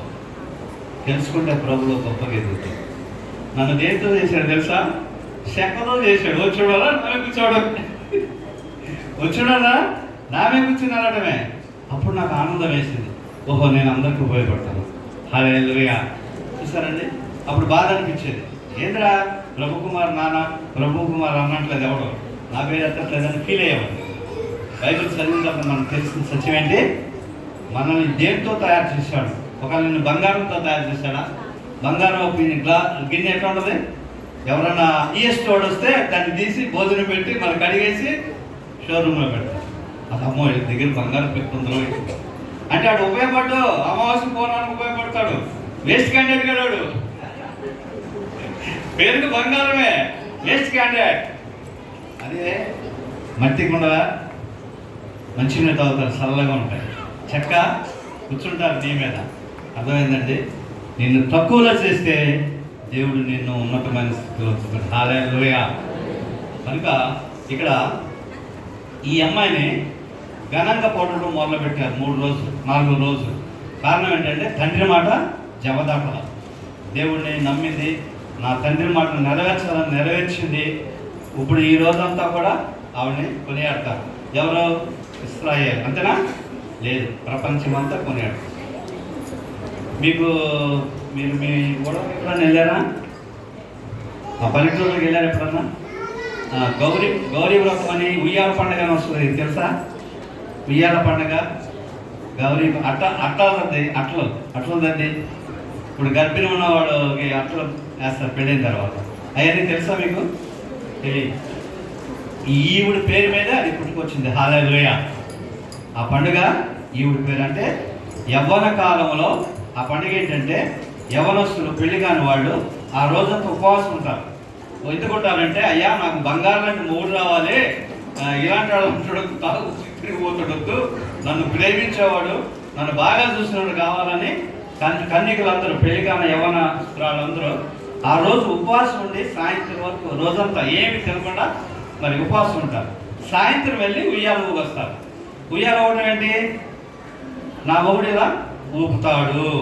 ఆ ఉయ్యాల ఊగేటప్పుడు ఎలా ఉంటుంది తెలుసా? అమ్మో ఎంత ఆనందంగా ఉంటుంది తెలుసా? ఆకాశంలోకి వెళ్ళిపోయినట్టుగా ఉంటుంది. అలా నన్ను ఊపుతాడు, నా జీవితం అంతా ఊపుతాడు నా మూడు అని అట్లా ప్రార్థన చేసుకుంటారు అన్నమాట. అది ఎవరి మీద వచ్చిందంటే యెఫ్తా కుమార్తె పేరు మీద వచ్చింది. హల్లెలూయా. ప్రతి పండుగ మన బైబిల్లో నుంచి పుట్టుకొచ్చినాయి. మీరు ధ్యానం చేసి తెలిసే సత్యం ప్రియమైన దేవుడు బిడ్డ. కనుక మీరు తల్లిదండ్రుల మాట వినరా? వినండి. మీకు మంచి భవిష్యత్తు ఉంది. పెళ్లి కానివాడు అమ్మ నాన్న మాట వినండి. కనుక ఒక విషయం చెప్తా, మీ నాన్న కూలి పని చేస్తున్నాడు, నేను ఇంజనీర్ చేశాడో లేదా డాక్టర్ చేశాడు. ఇప్పుడు మీకు ఎలా ఉంటాడు? మీ నాన్న ఇట్లా ఉంటాడు, ఇలా ఉంటాడు. ఒకవేళ కాలేజీకి వచ్చిన అక్కడ మార్కెట్లో వచ్చినా దూరంగా నిలబడతాడు. అలాంటి ఉన్నారు బ్యాచ్. భయపడకండి. ఏంటో తెలుసా, నువ్వు ఇంజనీరు, డాక్టర్, పోలీసు, ఏదైనా సరే అది ఆయన అవ్వాల్సింది. ఆయన అవ్వలేక నేను చేశాడు. హల్లెలూయా. అర్థమైందా? ఆయనలో పుట్టింది, అది పుట్టింది కాబట్టి నువ్వు ఇంజనీర్ అయ్యావు. ఆయన పుట్టింది కాబట్టి నువ్వు డాక్టర్ అయ్యావు. ఆయన పుట్టబోతే నువ్వేమయ్యావు? ఆడ కూలోడు అయ్యావు. ఆయనగా కూలోడు అయ్యేవాడు. కనుక అంత ప్రేమ కలిగిన తల్లిదండ్రులు మర్చిపోవద్దు. ప్రేమ దేవుడు. నేను దగ్గర 6 నెలలు 7 నెలలు దేశం మళ్ళీ తిరిగా. మా నాన్న లెక్క చేయరా, ఇంత అయిపోయాడు. బొంగు నీ మాట నేను సినిమా యాక్టర్, ఫ్యాన్స్ ఉన్నారు, బొంగు భోషణ ఉంది, డబ్బు ఉంది అని చెప్పి ఆ మాట పక్కన పెట్టా. దేవుడు తీసుకెళ్ళి ఒక్కొక్కరు వేసి పారేశారు. అంతే. అందరు తరిమేశారు. నాన్న అన్నయ్య అందరు తరిమేశారు. ఒక క్రైస్తవుడు, చదువురాని క్రైస్తవుడు చదువుతుంటే తప్పును నేను వెళ్ళి హెల్ప్ చేశా. మత్తయి సువార్త 5-6 సార్లు వినిపించాను, నేను రక్షణ పొందా. హల్లెలూయా. నాకెవరు సువార్త చేయలేదని అంటే అప్పుడు తెలిసింది, తండ్రి మాట జవదాటాను, చెడిపోయాను. ఫస్ట్ బాగున్నాను, ఆయన మాటని బాగుపడ్డాను. కనుక మీ జీవితంలో కూడా తల్లిదండ్రుల మాట వినండి. దేవుడు మిమ్మల్ని ఉన్నతమైన స్థితిలో ఉంచుతాడు. ప్రియమైన దేవుడు బిడ్డ. అలాగే ఇక్కడ చూస్తే రాజుల గ్రంథంలో ఒక స్త్రీ మనకు కనిపిస్తుంది. ఒక పాస్టర్ గారి భార్య. పాస్టర్ చచ్చిపోయాడు, అప్పులైంది. అయితే నీతిమంతుడు, ఆయన నీతిమంతుడే. ఆ అప్పులోడు వచ్చి నీ 2 కొడుకులు ఇచ్చే నేను పని మనుషులు పెట్టుకుంటానంటే ఆ గురువారి దగ్గరికి వెళ్తుంది. ఆయన ఎవరు? ఆయన దగ్గరికి వెళ్తే ఆయన ఏమంటారంటే, నీ ఇంట్లో ఏముందని అడుగుతాడు. మీ ఇంట్లో ఏముందని అడిగితే మీరేం చెప్తారు? మొన్నే కొన్నామండి ఫ్రిడ్జ్, డబుల్ డోర్ మొన్నే కొన్నామంట. ఇలా రకరకాలుగా చెప్తాం. కానీ ఆవిడేం చెప్పిందండి? మా ఇంట్లో నూనె కుండ ఉంది. హల్లెలూయా. ఆ కుండ ఉంది కదా, ఊళ్ళో ఖాళీ కుండ ఏమి ఉన్నాయని తెచ్చుకో అంటే వెళ్ళి తెచ్చుకుంది. కొడుకులు తెచ్చారు. ఈ నూనె కుండ ఉంది కదా, అందులో పోసుకోమన్నాను. పోస్తే అన్ని కుండలు నిండిపోయాయి.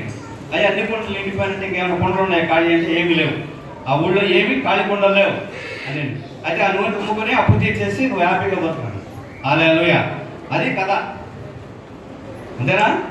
ఇది దేవుడు చెప్పిన ఆత్మీయ సత్యం. ఏంటి? ఆ ఊళ్ళో ఈవిడేం చేసింది? నూనె కుండ, ఖాళీ కుండలు తెచ్చి తన దగ్గర ఉన్న నూనెని అందులో వేసింది. నూనె ఏంటంటే పరిశుద్ధాత్మ. హల్లెలూయా. ఏముంచాడు ఆ ఇంట్లో పాస్టర్ గారు? డబ్బు గిబ్బేం లేదు, పరిశుద్ధాత్మ ఉంచాడు, వాక్యం ఉంచాడు. హల్లెలూయా. ఖాళీ కుండలు ఏంటి? వాక్యం తెలియని కుండలు. ఏం చేసింది? అందరికీ వాక్యాన్ని వెదజల్లింది. నూనె నిండిపోయింది. హల్లెలూయా. అర్థమైందా? సువార్తను ప్రకటించింది అందరికీ. అలాగే మీరు కూడా సువార్తను ప్రకటించేవారుగా ఉండాలి. ముందు మీరు పరిశుద్ధాత్మని పొంది ఉండాలి. ప్రియమైన దేవుడు బిడ్డారా, నూనెన ఆత్మతో రగిలింప చేయబడాలి. వాక్యంలో లోతైన మర్మాలు తెలుసుకున్న వారుగా ఉండాలి. ప్రియమైన దేవుడు బిడ్డారా. అలాగే 2వ రాజుల గ్రంథం 5వ అధ్యాయం 3వ వచనం ఏముంటుందంటే, నయమాను దగ్గర నయమాను భార్య దగ్గర ఒక చిన్నది పనిచేస్తుంది. చూసింది. ఆ ఇశ్రాయేల్ వాడు ఇశ్రాయేల్ మీద యుద్ధం చేసి ఆ జనాలు తీసుకెళ్ళిపోయి బానిసలుగా చేస్తే ఒక పాపను ఇంట్లో పని మనిషిని పెట్టుకుంటాడు పెళ్ళాం దగ్గర. నయమాను భార్య అది ఏం చేస్తుంది? ఇంట్లో ఆయన చూసింది, ఆయనకి కుష్ఠరోగం ఉంది. కుష్ఠరోగం ఉన్న వెంటనే ఏముంది? అయ్యగారు మా యజమాని దగ్గరికి వెళ్తే మొత్తం క్లియర్ అయిపోద్ది. హల్లెలూయా. సువార్త ప్రకటించిందండి. అదే ఆవిడ సైన్యాధిపతి ఒక పదం ఉంది, అందులో ఈ బానిస ఈ అమ్మాయి. మరి భయపడతారా లేదండి? భయపడతారు. ఈ గోమేద కొడితే నువ్వేమో నాకు చెప్పేదే అంటే ఇచ్చి రాకి లేకపోతే కొడితే అది అవుట్, చచ్చిపోతాయి. భయపడలేదు. హల్లెలూయా. నా దేవుడు గొప్పోడు, నా పాస్టర్ కూడా గొప్పవాడే, అంతకంటే గొప్పడు. అంత గొప్ప దేవుడి గురించి నేను భయపడాల్సిన పని లేదని డైరెక్ట్గా చెప్పింది. వెంటనే ఏం చేశాడు? ఆయన వెళ్ళి అక్కడ ఆయన చెప్పినట్టుగా నీళ్ళలో మునిగితే ఆయన కుష్ఠరోగం. హల్లెలూయా. ఇప్పుడు పిల్లలు ఆడుకుంటున్నారు కదా, ఆడుకుంటారు. హల్లెలూయా. స్టార్టింగ్లో నేను ఏం చేసినానంటే వాళ్ళ పిల్లల తల్లినే హెచ్చరించేవాడు. ఏనా పిల్లలు అరుస్తున్నారు ఏంటి అని వెళ్ళిపోయేవాడికి వాళ్ళ తల్లిని కొన్ని కోపం వస్తున్నారా ఏంటి ఇక్కడ అందరి మధ్యన అని వచ్చి ఉండొచ్చు. అయితే నాకు తెలియదు కానీ నన్ను అడగలేదు. కానీ ఇంటికి వెళ్ళిన తర్వాత దేవుడు నన్ను గో మీద కొట్టే నేను పంపించింది ఎందుకు? సువార్త ప్రకటించమని ఈ చెప్పమని నేను పంపించాను. వాళ్ళు గొడవ చేస్తున్నారు కదా, నాకు అంతరం వస్తుందంటే నోరు మూసుకుని పాటలు పాడితే అది కామ్గా ఉంటారు అని చెప్పాడు. ఇప్పుడు ఒక పని చేయండి, వాళ్ళ డ్యూటీ వాళ్ళు కరెక్ట్గా చేస్తున్నారు. అంతేగా పిల్లలు మీరు చేయరా చిన్నప్పుడు ఇంకా ఉచ్చలపాటు పోస్తుంటారు, 2 కోట్లు పోస్తుంటారు, ఒక అడిగారు వాళ్ళు గొడవ చేస్తున్నారు, వాళ్ళ డ్యూటీ వాళ్ళు కరెక్ట్గా చేస్తున్నారు. మనం ఎందుకు వచ్చాం? వాక్యం వినడానికి వచ్చాం. మరి మన డ్యూటీ మనం చేస్తున్నామా? ఒకసారి ఆలోచించు. ఇట్లా ఇట్లా ఆటో మాట్లాడండి అంటే సైతాను మిమ్మల్ని వాక్యం నుంచి పక్కకి ఈ సత్యాన్ని గ్రహించాలి. అందుకే దేవుడు వాళ్ళ డ్యూటీ వాళ్ళు కరెక్ట్గా చేస్తారే, మన డ్యూటీ మనం ఎందుకు చేయకూడదు అని ఒకసారి ఆలోచించండి. మీ మనసు వాక్యం మీద ఉంటుంది. ప్రియమైన దేవుడు కూడా వ్యసనాలకు లోనై నేను ఊపిలోకి దిగిపోయాను, అందరూ ఉండి కూడా నేను అనాథనయ్యాను. ఎవరు లేరనుకున్నా నాకు, ఎవరు లేరనుకున్నా నాకు నీ ప్రేమే చిగురింప చేసింది ప్రభువా, నీ ప్రేమే చిగురింప చేసింది ప్రభువా, నాలో నీవే ఉన్నావు ప్రభువా. దేవుని స్తోత్రాలు. అలా పాటలు రాయడం, నాకు పాటలు అంటే భయం, నాకు గాత్రం సరిగ్గా ఉండదు. నేను సినిమాలో చాలామందిని చూశాను కదా, నాది ఏం బాగోదని నేను ప్రభుని నమ్మినా కూడా వేరే పాటలు నేను ఇంట్లోనే ఒక్కనే పాడుకునేవాడిని కానీ 10 మందిలో పాడేవాడిని కాదు. ఏమైనా తేడా వస్తే ఏం పాడుతున్నావు ఏమైనా అంటారని ఒక రోజు దేవుడిని అడిగా, నాకు రాదంటే నువ్వే నువ్వు రాసుకుని పాడుకోరా అన్నాడు. అంటే ట్యూనింగ్ నాదే, గాత్రం నాదే, పాటలు నాయే, ఇక మీరు తప్పు ఎక్కడ పడతారు? సపరేట్ గాత్రం కాదు నాది. చూసారా దేవుడు అంత జ్ఞానం ఇచ్చాడు. ప్రియమైన జరుగుతున్నారా? అలాగే వాక్యాలు కూడా రాస్తాను. యేసు ప్రభు నజరేయుడు అంటే ఏంటి? మీరు ఫస్ట్ లెటర్ పెట్టమని. ఏ కాలమందైనను ఏ సుందర రూపంతో ప్రతి వ్యక్తి హృదయమందు ఈ భూమి ఉన్నంత వరకు ప్రేమతో ఉంటానని చెప్పిన ప్రేమమూర్తి. పైనుంచి కింద చదవండి, పైనుంచి కింద చదవండి. ఏంటి? యేసు ప్రభు. హల్లెలూయా. అర్థమైందా? తర్వాత నజరేయుడు నరకాకి నుండి జనులను రేయిమోడు కంటికి రెప్పలాగా యుగ యుగాలు తోడు నిడగా అని చెప్పిన ప్రేమ తేజమయుడు నజరేయుడు. ఇలా వాక్యాలు రాయడం. దాన్ని లాస్ట్ క్రిస్మస్కి మా ఊపిరి అంతా గోడలను రాయించేశాను. అందరూ ఆశ్చర్యపోయారు. అయితే ఇక్కడ కూడా అందరు చెప్పాను చూడు, నా పేరు ఎవరు చెప్పారు, నా పెద్దల పేరు చెప్తాను, మా నాన్న పేరు చెప్తారని. అలాగే వాక్యాలు రాసిన తర్వాత ఆ రైటర్ ఏమన్నాడు, అయ్యారు కింద మీ పేరు రాయాలన్నా, పాస్ గారి పేరు రాకపోతే ఎట్టగా అన్నా అని చెప్పి మా మిస్సెస్ పేరు రాయించాను. నేను రాసిందంతా క్రైస్తవుల ఏరియా, మన తెలుగు క్రైస్తవుల ఏరియా. నేను చేసే సేవ హిందువుల మధ్యలో. నేను చాలామంది తెలియదు, కొద్దిమందికి తెలుసు, కొంత సంఘంలో తెలుసు, వాక్యం చెప్పుకుంటారు. ఎప్పుడైతే దేవుడు నాకు ఆలోచన ఇచ్చాడో, ఎందుకంటే చిన్నప్పుడు చూసాగా మనకు లేదు ప్రిఫరెన్స్, మన కుర్చీ చెక్క కుర్చీ అయిపోయింది, మన మీద ఎక్కుతున్నారు అందరూ, లాభం లేదని చెప్పి ఐడియా వచ్చింది. పాస్టర్ ప్రభుకుమార్ సుజానమ్మ అని రాస్తే వితిన్ 2 daysలో నేను అందరూ తెచ్చిపోయాను. హల్లెలూయా. అంతమంది చాలామంది తెలియదు. నేను అదే మా పాస్టర్ ప్రభుకుమార్ సుజానమ్మ భర్త, సుజానమ్మ భర్త ఇదేనా, మొత్తం స్ప్రెడ్ అయిపోయింది. అలా అయ్యింది. నెక్స్ట్ టీవీలోకి వచ్చేసాను. టీవీలోకి వచ్చేదానికి ఇంకా పబ్లిసిటీ అయిపోయింది. చూసారండి తగ్గింపు. ఇంకొక విషయం చెప్తాను, ఇది పర్సనల్, మీరు జాగ్రత్త, పురుషులు కూడా మీరు జాగ్రత్తగా. యాక్చువల్లీ ఇది సబ్జెక్ట్ వేరే. సువార్త ప్రకటించేటప్పుడు మనకి కొన్ని విషయాలు దేవుడు నేర్పుతారు కుటుంబంలో. ఇది కుటుంబానికి సంబంధించింది. మా మిస్సెస్ ఊళ్ళో నేను సెటిల్ అయ్యాను. మా మిస్సెస్ ఊళ్ళో సెటిల్ అయ్యాను. ఇప్పుడు నన్ను ఎవరన్నా ప్రభుకుమార్ అంటే ఏమంటారు, సుజానమ్మ భర్త అంటే సహజమే, ఎందుకంటే ఆవిడకి పేరు ఎక్కువ. ఫ్యామిలీలో మా మిస్సెస్ ఫ్యామిలీలో సిస్టర్స్, బ్రదర్స్, అన్నదమ్ములు కానీ అక్క చెల్లెలు కానీ అందరూ కూడా వాక్యం చెప్పేవాడు. దంచుతారు, ఏ క్లాస్లో దంచుతాడు. ఆయన ఫ్యామిలీ మొత్తానికి వర్ణించాడు.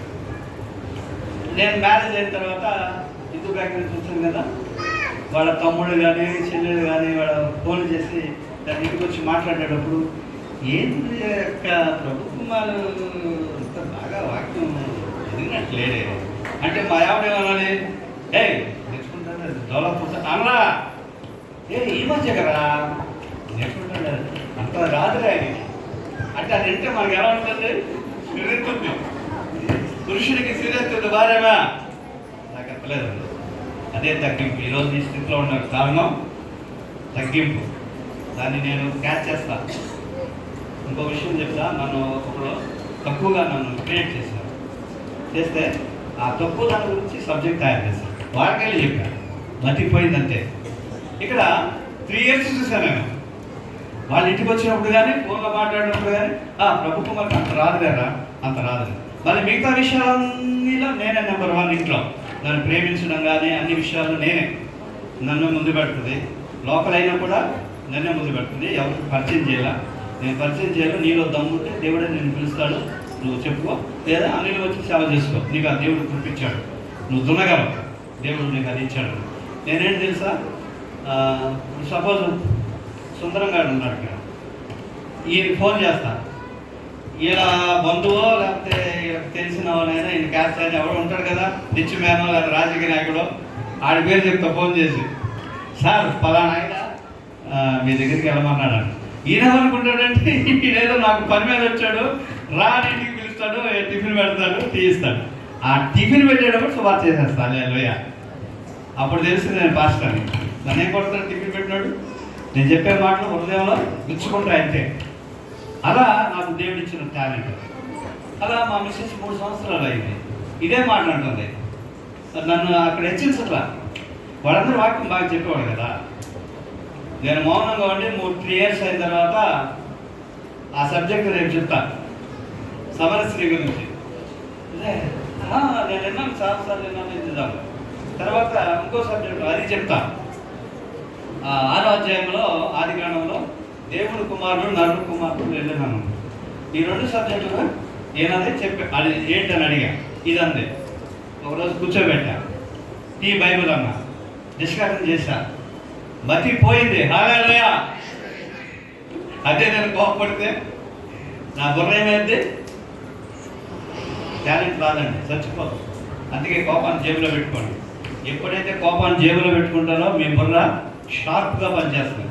అలా షార్ప్గా పనిచేసింది. 3 years అయిన తర్వాత వాళ్ళు ఫోన్లు చేసిన వచ్చి అడిగినా, అరే ఆ సమరశ్రీ గురించి, ఆ దేవదూతల గురించి ఒకసారి ప్రభు కుమార్ నాడు చెప్తారు.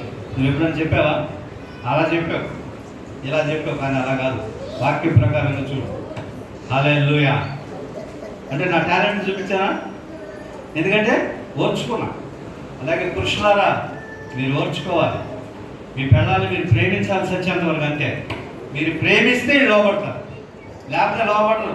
నువ్వు ప్రేమించుకో, దానికి లోపడతారు, లోపడరు. సువార్త ఏం చెప్పాడు దేవుడు? మనల్ని ప్రేమించాడు. మనం ఏమన్నా ఆయన దగ్గరికి వెళ్ళామా? ఆయన ప్రేమిస్తే మనం వెళ్ళి లోబడి, అయ్యా నీవు దేవుడు అన్నాం.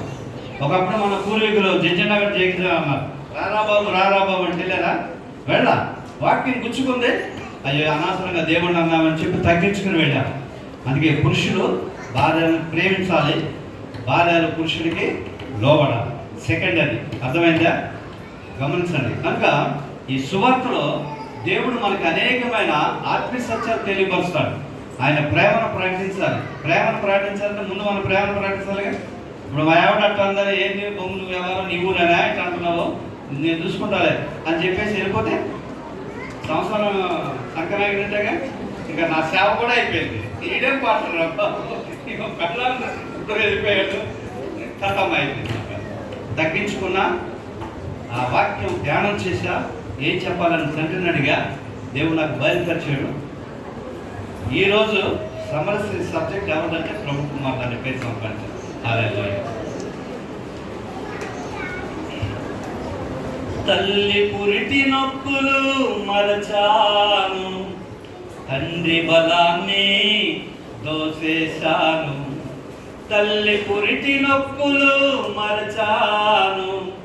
తండ్రి బలాన్ని దోసేశాను, తల్లిదండ్రులు తమ పిల్లలనే ప్రేమిస్తారు.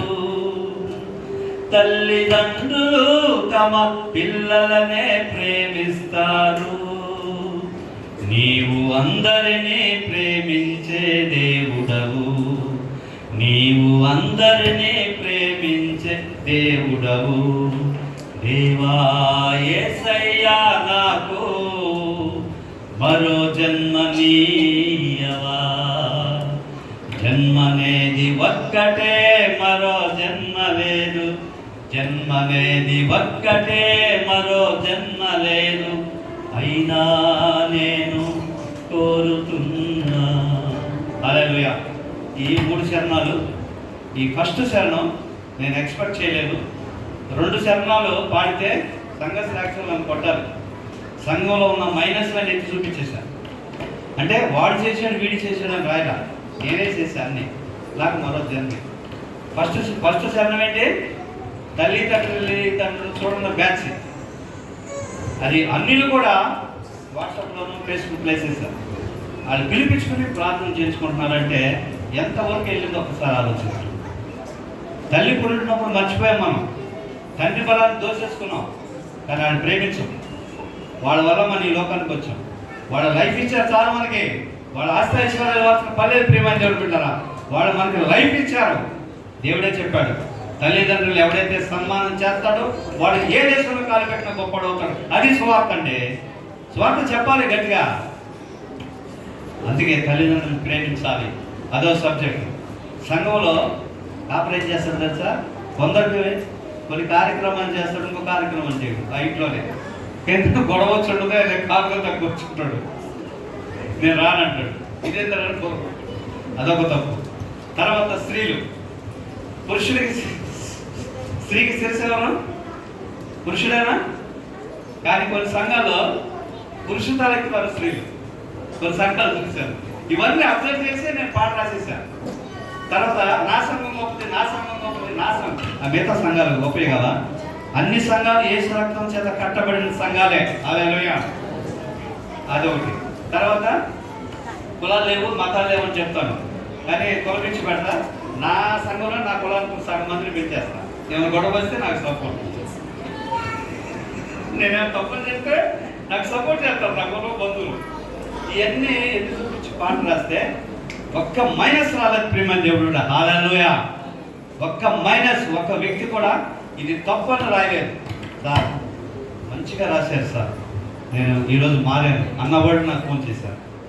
ఇన్నాడు నాకు తెలియదు, నేను వేరే కులస్తులు కూడా సువార్త ప్రకటిస్తాను అని వాడు ఫోన్ చేసినవాడు ఉన్నారు. తర్వాత ఒక ప్రసంగంలో పాపం గురించి చెప్పేశాను. ఏం చేస్తే పాపము, ఏది చేస్తే తప్పు అని వివరించేశాను. అమెరికా నుంచి ఒక ఆయన ఫోన్ చేశాడు. ఏమన్నాడు తెలుసా? సార్ ఈ తెల్లవాడికి వచ్చి బుద్ధి చెప్పండి అన్నాడు. తెల్లవాడికి వచ్చి బుద్ధి ఏంటి, ఏం బుద్ధి చెప్పాలండి? ఏమైనా అర్థమైందా మీకు? అందుకే చరిత్ర కూడా తెలుసుకోవాలండి. మనం పేపర్లు, పత్రికలు, టీవీలు చూస్తుంటాం కదా, అప్పుడు చరిత్ర కూడా తెలుసుకోవాలి. వాళ్ళేంటి పెళ్లి చేసుకుంటారు, కొన్నాళ్ళకి విడిపోయి పెళ్లి చేసుకుంటారు. బైబిల్లో లేదు. సత్యంత వరకు భార్య భర్తలు అంతే, విడిపోకూడదు. చస్తేనే వాళ్ళు సత్యం వాళ్ళు పెళ్లి చేసుకోకూడదు. అర్థమైందా? అలా ఉండాలి. బైబిల్ సువార్త అంటే అదే. ఏం చెప్పాడు? దేవుడు ఏం చెప్పాడండి? ఒకడు భర్త చనిపోయినా, భర్త వదిలేసిన పెళ్లి చేసుకున్నట్లుగా రాయబడి ఉంటే అది మోషే ధర్మశాస్త్రం కదా అంటారు. పరిచర్య శాస్త్రీలు అందరూ బ్యాచ్. అది మోషే ధర్మశాస్త్రం కదా అంటారు. కానీ మత్తయి సువార్త 5 అన్నాడు, నేను చెప్పాను విడాకులు తీసుకోవటం లేదు, భార్య భర్తల ఏక శరీరం. ఆదాము మమ్మల్ని పెళ్లి చేశాడా? సత్యంతవరకు మీరు భార్యలు ఉండమన్నారా? వాళ్ళు ఏమైనా విడిపోయారా? ఏకపత్ని వంతుడు ఎవడండి? ఆదాం. అలా లైన్గా వస్తే ఇంకొక వ్యక్తి ఉన్నాడు, ఇస్సాక్. వీళ్ళండి ఏకపత్ని వంతుడు. వీళ్ళ గురించి ఎందుకు చెప్పరు? ఒకే భార్యతో సత్యంత వరకు కాపురం చేశాను, ఒకే భర్తతో సత్యంత వరకు వాళ్ళిద్దరు కాపురం చేశారు. మరి విషయాలు చెప్పలేదు స్త్రీలకే. మరి భయపడతారా లేదా? అంటే మ్యారేజ్ అయితే సత్యంత వరకు ఆయనతో కాపురం చేయాలి, విడిపోకూడదు. ఒకవేళ మీకు మనస్పర్ధలు వచ్చిన ఇంట్లోనే కొట్టుకుంటారో తిట్టుకుంటారో లేదా ప్రార్థన చేసుకుంటారో మీ ఇష్టం. వెళ్ళిపోవడం కాదు. అక్కడ రాయబడి ఉందా సువార్తలో? లేదండి. యేసుప్రభు చెప్తారు, అక్కడ ఒక మాట అంటాడు, భర్తను వదిలేసిన ఆడదాన్ని ఉంచుకున్న పెళ్లి చేసుకున్న వ్యభిచారం అని రాయబడి. ఇలాంటి మాటలు చెప్పాలి సువార్త అంటే నేను ఆశ. సువార్తదా? అంతవరకైనా సువార్త వివరించాలా లేదా? హృదయంలో గుచ్చుకోవాలి. గుచ్చుకున్నప్పుడే సువార్త. అప్పుడు నువ్వు మంచి మార్గంలో నడుస్తూ నిన్ను చూసి అనేక మంది. ఇక్కడ గమనిస్తే స్త్రీ ఎందుకు సువార్త ప్రకటించింది? స్త్రీ ఎందుకు సువార్త ప్రకటించాలి? కూడా పరీక్ష చేస్తుంది. ఏం చేస్తాం? బాగా చెప్తామంటే అది కూడా అంటే ఫీల్ అవ్వలేండి. నేను ఫీల్ అయ్యే బ్యాచ్ కాదు మంది. దాన్ని ఎరగదీస్తా. ఏ సైతానా నీ ఎంత చూస్తా అనే బ్యాచ్ నాకు. అర్థమైందా? ఊరికి వదిలేదు దేన్ని కూడా. ఇక్కడ సువార్త ఈ స్త్రీలు ఎంత డేరింగ్ అండ్ డాషింగ్గా సువార్తను ప్రకటించారో చూశారు కదండి. అక్కడ పాస్టర్ గారి భార్య, ఆ చిన్నది, అలాగే మగ్దలేని మరియ, ఇంకా అనేక మంది స్త్రీలు సువార్త ప్రకటించినట్టుగా రాయబడింది. వీళ్ళని దేవుడు ఎందుకు ఎన్నుకున్నాడు? ఒక్కసారి ఆదికాండము 2:15 చదవండి ఒకసారి.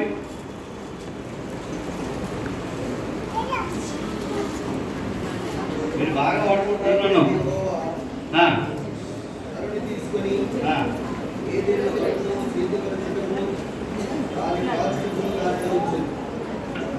ఏం చేశాడంటే దాన్ని సేద్యపరచుటకు కాపు కాయటకు 2 డ్యూటీలు వేశాడు.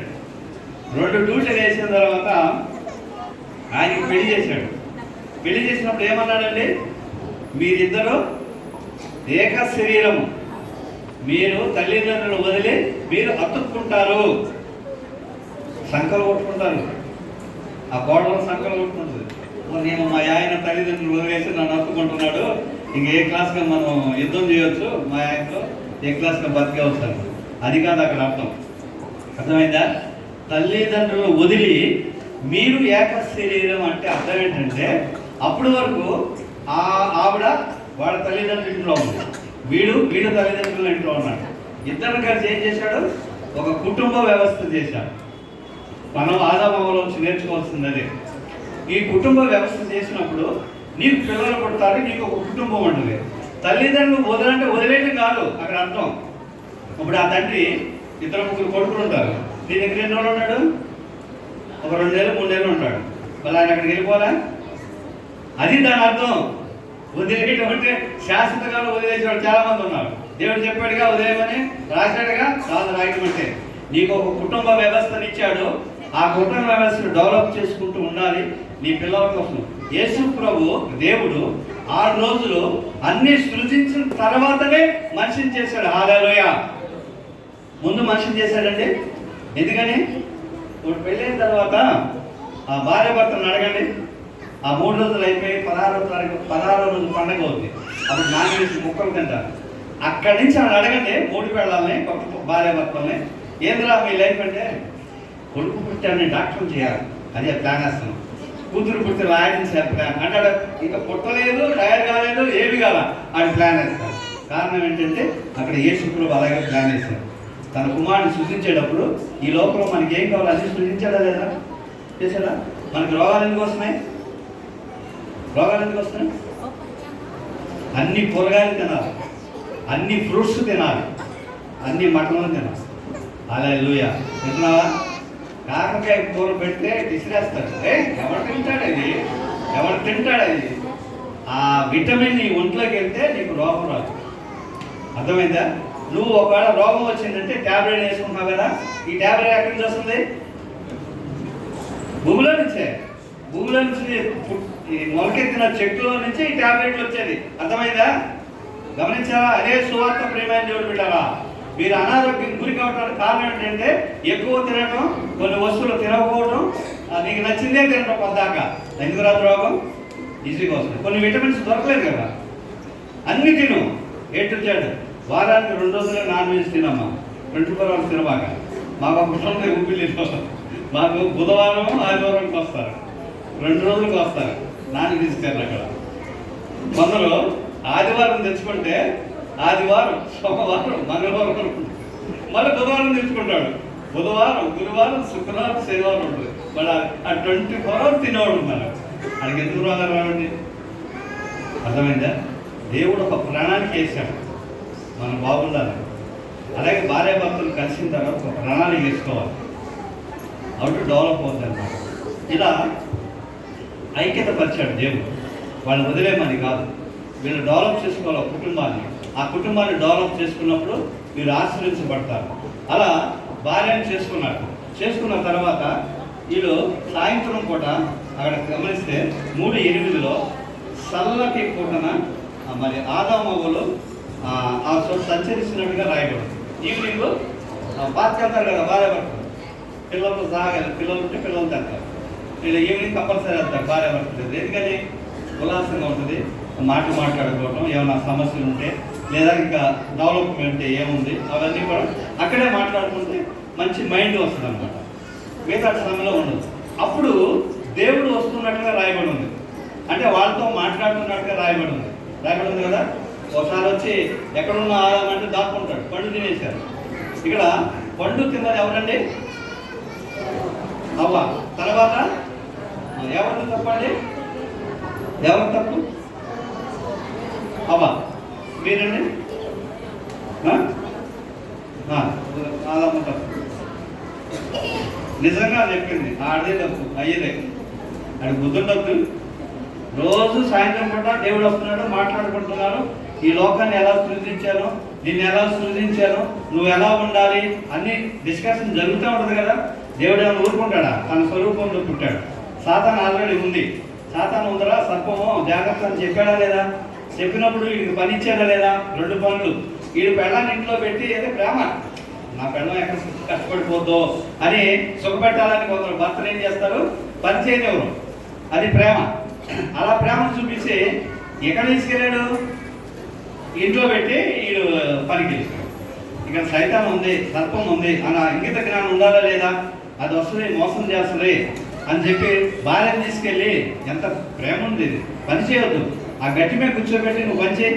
సాతాన్ ఎందుకు వస్తుంది? తప్పేవాడులే, అయ్యలే, అవరు కాదు తప్పు, అది అడిగారులే. ఇదొకటి. రెండోది, వీళ్ళు తిన్నారు. అక్కడ ఒక మాట ఉంటుందండి, సర్పం వచ్చి ఏమంటుంది? మీరు ఇది తింటే దేవదూతులు వాళ్ళు ఆడుకునేమ్మా, నేను చెప్తున్నానా? వాళ్ళు ఆడుకున్నా, మీరు ఏనండి, మీరే ప్రాబ్లం అవుతుంది. వాళ్ళు ఎంత అరుస్తారో, ఎంత గోడ చేసుకొని మీరు చేయలే. చిన్నప్పుడు మీరు చేసిన బ్యాచే. మరి అది తెలుసుకోండి. అంటే అలా అనుకోని మనం విందాం, దేవుడి మాటలు విందాం. ఇక్కడ అక్కడ ఒక మాట ఉంటుంది, మీరు దేవదూతలు అవుతారని అన్న మాటకి అక్కడ చదవండి. ఒక గీత ఉంటుందండి, చుక్క ఉండదు. చుక్క ఉంటే అయిపోయింది. నెక్స్ట్ మళ్ళీ కొన్ని రోజుల్లో, కొన్ని సంవత్సరాలు కలిసినట్టు అర్థం. కానీ అలా లేదు, గీత ఉంటుంది.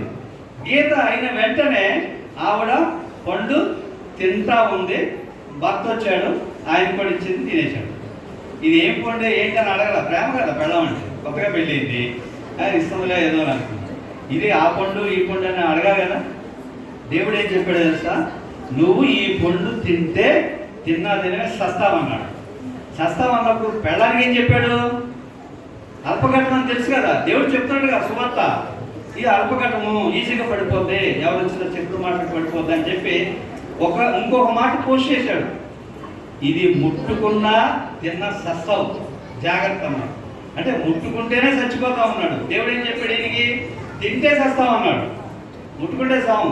భార్యకి ఏం చెప్పాడు? హెచ్చరిక చేశాడు. మళ్ళా ప్రేమ కాలిపోతాం. కొత్త పెళ్లి కొడుకు, కొత్త పెళ్లి కొడుకు ఏం చేస్తాడు వాడైనా. అలా జరుగుతున్నప్పుడు వెంటనే అక్కడ ఏముంది? పళ్ళు తీసేసుకుని తినేసింది. అయ్యి వచ్చాడు, ఇచ్చింది, తినేసింది. దేవుడు వచ్చాడు. ఇక్కడ చూడండి, ఏంటి మీరు రావట్లేదంటే, అయ్యా మేము దిగంబరులం అయ్యామంటే, అంటే ఏం చేశారంటే, నువ్వు ఇచ్చావుగా తినిపించుకున్నాను. ఏమన్నారు యాక్చువల్గా అయినా? అయ్యా సాతాను వచ్చి నా పెళ్ళాన్ని మోసం చేసింది, మేము తినేసాము, తప్పు అయిపోయింది, క్షమించున్నాను. అదే లేదు, రోషన్. కోపం ఎవరికి ఎక్కువ అండి? ఆడవాళ్ళకే మగవాళ్ళకే? పురుషులకే వాక్యం ఉందండి బాబు, నా మాటలే కాదు, నేను నా సొంత మాటలు ఏమి చెప్పను, బైబిల్లో మాటలే చెప్తాను. మీరు కోపం మాని చేతులు పైకెత్తి ప్రార్థన చేయమన్నాడేంటి? ఆడికి కోపం వస్తే ముందు కొట్టేది పెళ్ళాన్నే లేదా పిల్లల్నే, ఆడికి ఏం దిక్కులేదు, ఇంకోటి కొడితే ఊరుకుంటాడా? వాటికి కోపం మీద అందరు పెళ్ళ ఏం చేయలేదు కదా పాపం, పడి ఉంటుంది.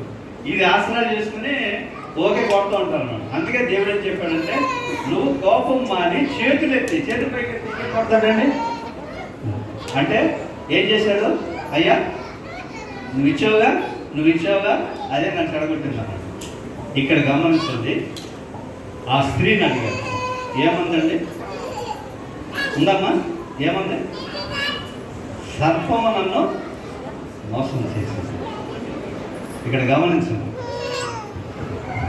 భార్య భర్తలకి గొడవలు వచ్చినప్పుడు ఎవరైనా వచ్చి అడుగుతారు, ఏదమ్మా మీ ఆయన ఏంటి రాత్ర ఏదో గొడవ పడుతున్నారు అంటే, భర్త మీద కోపం ఉన్న ప్రతి స్త్రీకి మొట్టమొదటి వచ్చే డైలాగ్ ఏంటంటే, నా మొగుడు బుద్ధి జ్ఞానం లేదు, నా మొగుడికి ఊరికి వచ్చి గొడవ చేస్తుంటాడు.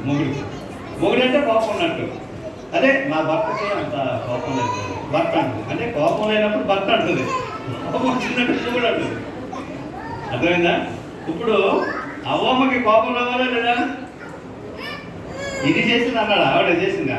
సర్పం వచ్చి మోసం చేస్తే అది చెప్పకుండా నామే చెప్తున్నాడు కానీ చాలే సిగ్గేసింది ఊరుకోయా. మరి సాతాను ఉందని చెప్పాడుగా దేవుడు, సాతాను చెప్పాడుగా, నీకన్నా బుద్ధి లేదు, నన్ను నీతో పాటు పని తీసుకెళ్తే అది నన్ను మోసం చేసేది కాదు కదా అని అనలేదు. దేవుడు ఏం చెప్పాడు? భార్య భర్తకు లోబడు, భార్యని ప్రేమించు. అయ్యి ప్రేమించలా కానీ అమ్మ లోబడింది. హల్లెలూయా. అక్కడ ఒక్క మాట అంటే చాలు, కొట్టుకు చచ్చిపోయేవాడు. బాబా ఆ రాళ్ళతో దీంతో కొట్టుకు చచ్చేవాడు, కంప్లైంట్ ఇవ్వలేదండి, తగ్గించుకుంది. ఆ సర్పం నన్ను మోసం చేసింది. అందుకు దేవుడికి నీ ప్రేమ కలిగాడు. అందుకు ఏం చేశాడు? నూతన నిబంధనకు వచ్చేదానికే సువార్త ప్రకటించడానికి నీకు అవకాశం ఉంది, వాడికి లేదు పురుషుడికి అని చెప్పి స్త్రీకి అవకాశం ఇచ్చాడు. హల్లెలూయా. చూసారండి ఎంత త్యాగం చేసింది, ఓర్చుకుంది, సహించింది. కాబట్టే నూతన నిబంధనకు వచ్చి యేసు ప్రభువు సువార్త ప్రకటించగలిగే అవకాశాన్ని మార్పులు కొట్టేసింది. హల్లెలూయా. ప్రతి సంఘంలో చూడండి, మీరు ఎంతమంది ఉన్నారు? మీలో సగం ఉండరు, ఒకవేళ ప్రభు నమ్మకం రాడు, ఎక్కడెక్కడో తిరుగుతారు. కానీ స్త్రీ దేవుడు అంటే భయపడుతుంది. కారణం ఏంటంటే ఆయనకి భయపడితే నా కుటుంబం బాగుంటుంది, నా భర్త బాగుంటాడు, నా పిల్లలు బాగుంటారు, వాళ్ళకి ఏ శ్రద్ధ అలవాటు ఉండవు, సంతోషంగా సమాధానంగా ఉండగలుగుతాము అనే ఒక ఆలోచన కలిగింది ఎవరికంటే? స్త్రీకంటే. అందుకే అక్కడ అవ్వన కానీ జాడించినట్టయితే సువార్త ప్రకటించే అవకాశం కోల్పోయారు. జాడించాల, తన భర్తని ప్రేమించింది కనుక ప్రియమైన దేవుడు బిడ్డారా, అందుకే సువార్తను ప్రకటించే అవకాశము స్త్రీలకు కలిగింది. కనుక మీకు దేవుడు గొప్ప వరం ఇచ్చాడు. మీకు ఆ ఏదోను తోట గురించి కూడా చెప్తాను. ఏదోను తోట కట్టాడు. ఏదోను తోట అంటే ఇల్లు అండి, మీరు గమనించాలి. ఇంటికి చుట్టూ గోడ ఉంటుంది, అలాగే ఏదోను తోటకి చుట్టూ కంచె వేశాడు. ఏదోను తోటలో ఏమున్నాయండి? చదివారు ఎప్పుడన్నా? చెప్పండి. ఏదో ఏమున్నాయి? నదులు కాదు, ఫస్ట్ చెట్లు ఉన్నాయి. అన్నీ తినే చెట్లే, వేరే చెట్లు లేవండి. అంటే పిల్లలు. అర్థమైందా? అందరూ మంచోడే, ఎవడు చెడ్డోడు కాదు. తర్వాత మధ్యన మంచి చెడును తెలివినిచ్చే చెట్టు ఉంది. ఆ చెట్టు ఏంటి? అది కొక్కులు ఇస్తా, రూపాంతరం చెందింది, 4 రకాలుగా మారింది. అది ఆ కాలం నుంచి ఇప్పటికి 4 రకాలుగా మారింది. మంచి చెడులను తెలివినిచ్చే చెట్టు ఏంటి? టీవీ. ఫస్ట్ పుస్తకాలు, తర్వాత రేడియో, తర్వాత టీవీ, ఇంటర్నెట్. అందులో ఉంటుంది కదా మంచి చెడు తెలివినిచ్చే ప్రోగ్రామ్స్ ఇక మనకు వచ్చాయి. ఇప్పుడు సినిమా వచ్చింది అనుకోండి, అందులో మంచి ఉంది చెడు ఉంది. సీరియల్ వచ్చింది అనుకోండి, మంచి ఉంది చెడు ఉంది. సువార్త వచ్చింది అనుకోండి, దొంగ బోధ ఉంది, మంచి బోధ ఉంది. అంటే మనము దాన్ని మంచిని తీసుకుని చెడుని వదిలేయాలి. అది దాని అర్థం. అర్థమైందా? అది ఎక్కడ ఉంటుంది? సెంటర్లోనే ఉంటుంది టీవీ. తర్వాత ఇంకోటి ఏంటి అక్కడ ఉంది, జీవవృక్షపు చెట్టు. అదేంటి జీవవృక్ష చెట్టు? ఏంటి? దేవుడు వాక్యం. హల్లెలూయా. బైబిల్ ఉంటుంది. అలాగే ఇప్పుడు చాలామంది ఇల్లు కట్టుకుంటుంటే ఒక చిన్న ప్రార్థన రూమ్ అని కడుతున్నారు. అంటే ఆ స్థితికి వచ్చింది. అది ఏదో తోట. అంటే అది ఇప్పుడు ఇల్లు అంటే ఏదో తోట. ఈ తోటలోనికి ఆ తోటలోనికి సైతం ఎలా వచ్చిందో ఈ తోటలోనూ కూడా టీవీల ద్వారాను, ఇంటర్నెట్ల ద్వారా, పుస్తకాల ద్వారా, మరి రేడియోల ద్వారా సాధన వస్తుంది. మరి దాన్ని నువ్వేం చేయాలి? వినాలా? నా కూతురు ఇంత గొప్పగా భర్తను ప్రేమించింది అని చెప్పి సువార్త చేయించాడు. ఇంకొక అవకాశం ఏమిచ్చాడు తెలుసా? నా బిడ్డ కందిపోతే టీవీలో ప్రోగ్రాం వస్తుంది కదా, అది చెడు ప్రోగ్రాం వచ్చిందానికి ఏం చేయాలి? పరిగెత్తుకుంటూ వెళ్ళి దాన్ని ఆపాలి. అమ్మో నా కూతురు శ్రమ పడుతుందని రిమోట్ ఇచ్చాడు. చేతిలో ఉంటుంది కదా, ఆ చెడు వచ్చిందంటే అన్నీ మార్చేసుకోవాలి. మార్చుకునే అవకాశం ఇచ్చారా లేదా? ఎంత ప్రేమమైన ఆలోచించండి. ప్రేమ దేవుడు బిడ్డరా, మీ మీద అంత ప్రేమ పెట్టాడు కనుక మీరు తగ్గించుకోండి, మీ సంసారం ఆశీర్వించబడుతుంది. కనుక ఆ విధంగా ఏదో తోట అంటే మన ఇల్లే. సాతాన్ని రానికూడదు. మన పిల్లలందరూ మంచి చెట్లే కదా, కానీ సైతాన్ ఏమైంది? ఆ మంచోడు చెడ్డోడు అయిపోయాడు. వాడి వల్ల మన ఎంత ఇబ్బంది. అందుకే చిన్నప్పటి నుంచి సండే స్కూల్ యూత్లో పెంచాలి. ప్రియమైన దేవుడు బిడ్డారు, వాళ్ళని పెంచితే వాక్యం ద్వారా వాళ్ళు ఉన్నతమైన స్థితిలోకి ఉంటారు. యవనస్తులు దేని చేత తమ నడుతున్న చక్కదిద్దుకోదులంటే దేవుని వాక్యం చేత అంటారు. కారణం ఏంటంటే ఇప్పుడు యవనస్తులు ఉన్నారు, ఇక్కడ పెళ్లి కానివాళ్ళు ఇక్కడ ఉన్నారు. వీళ్ళు ఏమన్నా కొంచెం తల్లిదండ్రులు మాట అనకపోతే వాళ్ళ మామయ్యనో బాబాయ్నో లేకపోతే అత్తనో ఎవరినో తీసుకొచ్చి వార్నింగ్ ఇప్పిస్తారు. ఇంకా ఇది చేతులు కట్టుకుంటాడు. ఎలా మిమ్మల్ని ఏమంటున్నామంట? లేదత్త ఏమంటే గౌరవై వాళ్ళు మాట్లాడలేదంటగా. అంటే వాళ్ళు మాట్లాడుతారు. అత్త ఏమనుకుంటుందంటే నేను వచ్చి వార్నింగ్ అని బెదిరిపోయాడు, నేను భయపడుతున్నాడు, మీకేం బాగలేదని అది మీ మాట వింటాడని చెప్పి వెళ్ళిపోదు. కానీ ఆ అత్త అనేటప్పుడు వార్నింగ్ ఇచ్చేటప్పుడు చేతులు కట్టుకుంటూ వణుకున్నాడు కదా, ఆడి మనసులో ఏముంటుందో నేను చెప్పరా? మీరు చెప్తారా? మీరు చెప్తారా? నేను చెప్పరా? ఇది ఈ పిల్లలనే చూసుకోలేదు, ఇది వచ్చి నాకు చెప్తుంది. అర్థమైందా? వయసు అలా యవనస్తుల వయసు అంటే ఆ టైప్ ఉంటుంది. వాడిని ఎవడో మార్చలేడు, మాస్టర్ మార్చలేడు, తల్లిదండ్రులు మార్చలేడు, ఎవడో మార్చలేడు ఆ వయసులో. వంకాయలు బెండకాయలు తేరా మంచివి అందనుకో, అమ్మ నాకు తెలియదా మంచివి, నువ్వు చెప్పాలా నాకు మంచివి, 2 చెప్పు తీసుకొస్తా అని వెళ్తాడు. సైకిల్ ఎవరైనా స్పోర్ట్ వేసుకెళ్తాడు. వార్తలు కనపడతారు, ఫస్ట్ దాంతో ఫ్రెండ్స్ కనపడతారు. బాబాయ్ ఆ సినిమా వచ్చిందా? ఈ సొలుగూరులో మాట్లాడతా బెండకాయలు వంకాయలు మర్చిపోయాడు. అమ్మ చెప్పింది 2 అని వెళ్ళి 2 చేస్తాడు. ఏయో అమ్మ ఏమంటది? బుద్ధి లేదురా, నేను చెప్పింది ఏంటి, నువ్వు తెచ్చింది అన్నాను. అంటే ఆయన బుద్ధి లేదా? బుద్ధి ఉందండి. ఆ మాటలు బుర్రలో పెట్టుకుని వెళ్ళలేదు వాడు, అందుకే అవివేక అయ్యాడు. అర్థమైందా? వయసు అలాంటిది అనమాట. వీళ్ళని మార్చాలంటే దేవుడు ఏం చెప్పాడంటే దేవుడు వాక్యమే వీళ్ళకి శరణ్యం. ఇప్పుడు ఏముంది బైబిల్లో? తల్లిదండ్రుల మాట విన్నవాడు ఏ దేశంలో కాలు పెట్టినా గొప్పవాడు అవుతాడు అనే మాట ఉన్నప్పుడు వాడు ఏం చేస్తాడు? బాగా చదువుకుంటాడు, ఏ అమెరికానో ఇంగ్లాండ్ వెళ్ళాలనుకుని ప్లాన్ వేస్తాడు. దేవుడు ఆశీర్వదించులా. అలాగే అక్కడ ఏముంది? అన్నదమ్ములతో సఖ్యతగా ఉండమన్నాడు. మత్తయి సువార్త 5వ అధ్యాయం చదవండి.